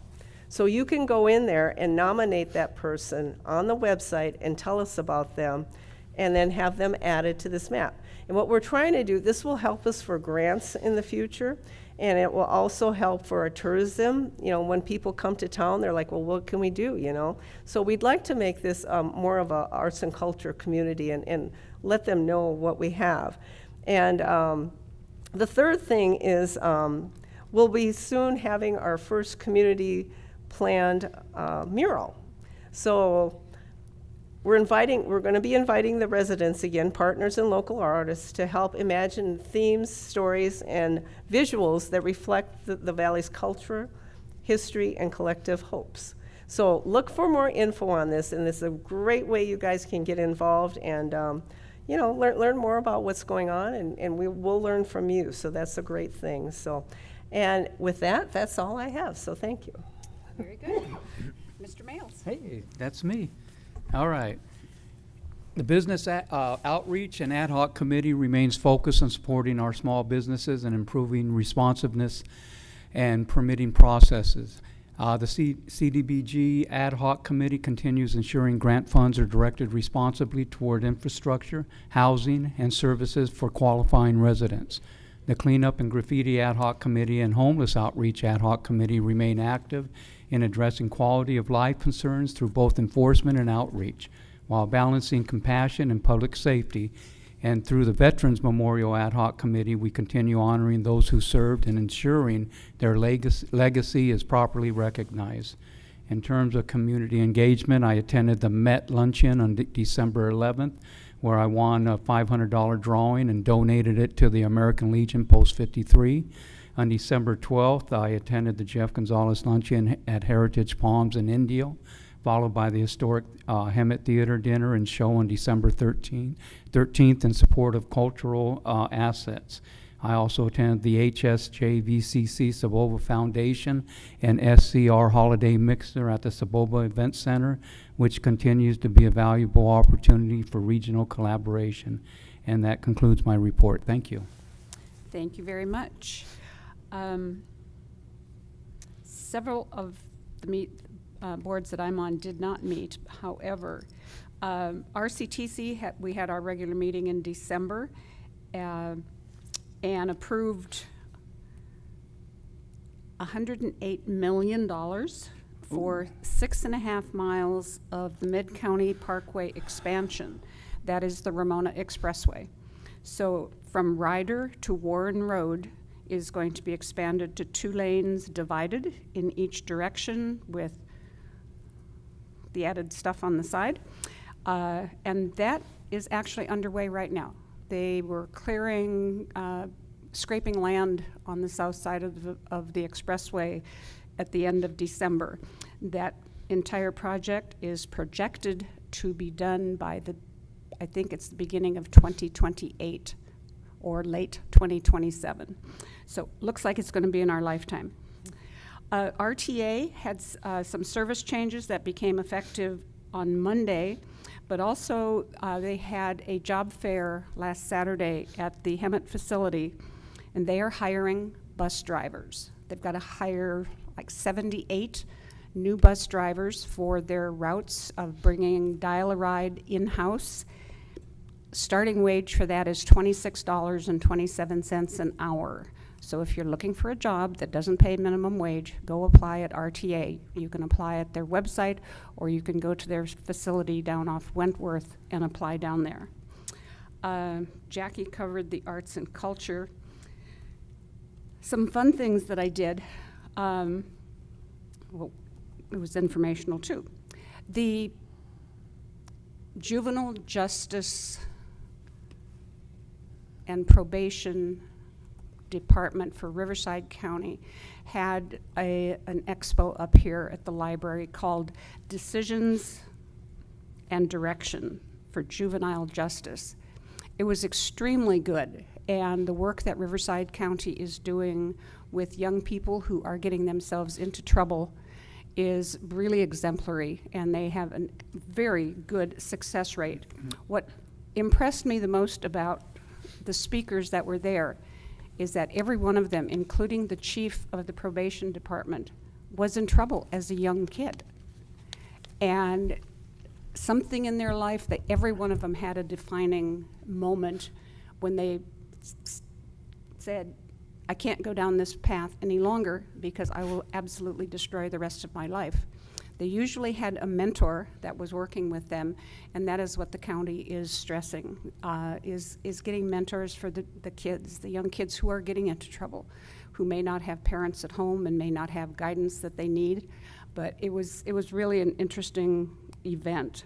I also attended the Student of the Month out at the Maystone Restaurant. Always a good thing, listening to young people and what they go through in school. We had a business walk that was at the Stater Brothers Center at State and Stetson, very informative for the businesses down there. And Monday night, I was fortunate to address the Youth Council at a meeting up here. Great kids, they know what they're doing. They're pretty astute. So, where's Ben? Did Ben already run away? Oh, there He's you in the are. back. Ben gave a presentation on economic development, and then he and I went over to the theater, and he gave a great presentation to the Heritage Foundation, which is the Depot Museum. I also attended the Mobile Home Education Trust Holiday Luncheon, and along with Mayor Pro Tem Males winning $500, I won $500 also that I am giving to the Valley Community Pantry. We all attended the State of the County. Oh, yeah. And Hemet was well represented with a booth talking about all the good things that happen here. And that's about it, so I'll turn it over to the city manager.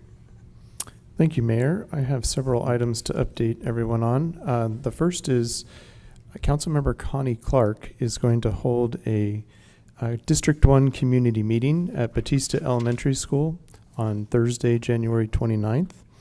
And this is going to be doors open at 5:30. The program will begin at 6. We expect to conclude by 8 p.m. You're probably wondering, where is District 1? Well, that's a great question. If you live on the north side of Florida, there's a chance that you're in District 1. The good news is the flyer that we'll post likely tomorrow will have a map. And in addition to that, we have a link on the flyer that will show you how you can look up your district. So you can be part of that discussion.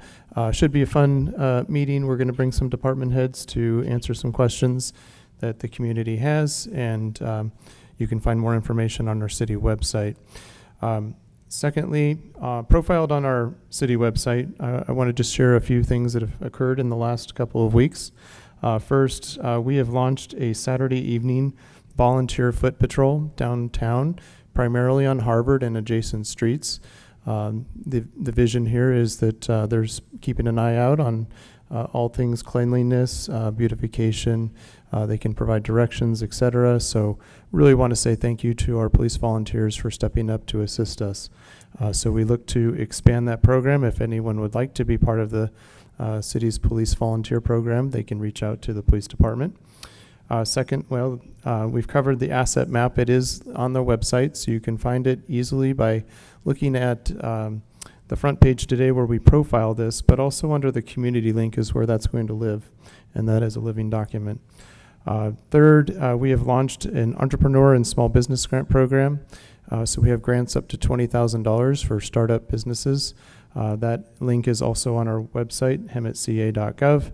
And finally, on December 31, we issued and produced a 2025 year in review. It's a really great read, lots of great moments and accomplishments in the last year. Encourage everyone to take a look at that. That can be found on the city's website as well. Later this week, I believe this is the week we will be issuing another city update. This is a bi-weekly newsletter, a digital newsletter where people can sign up for updates. You send us your email address by signing up on the city's website. We promise not to bother you more than twice a month. It's always generally good information and community awareness. So again, that's hemetca.gov. Thank you. Okay.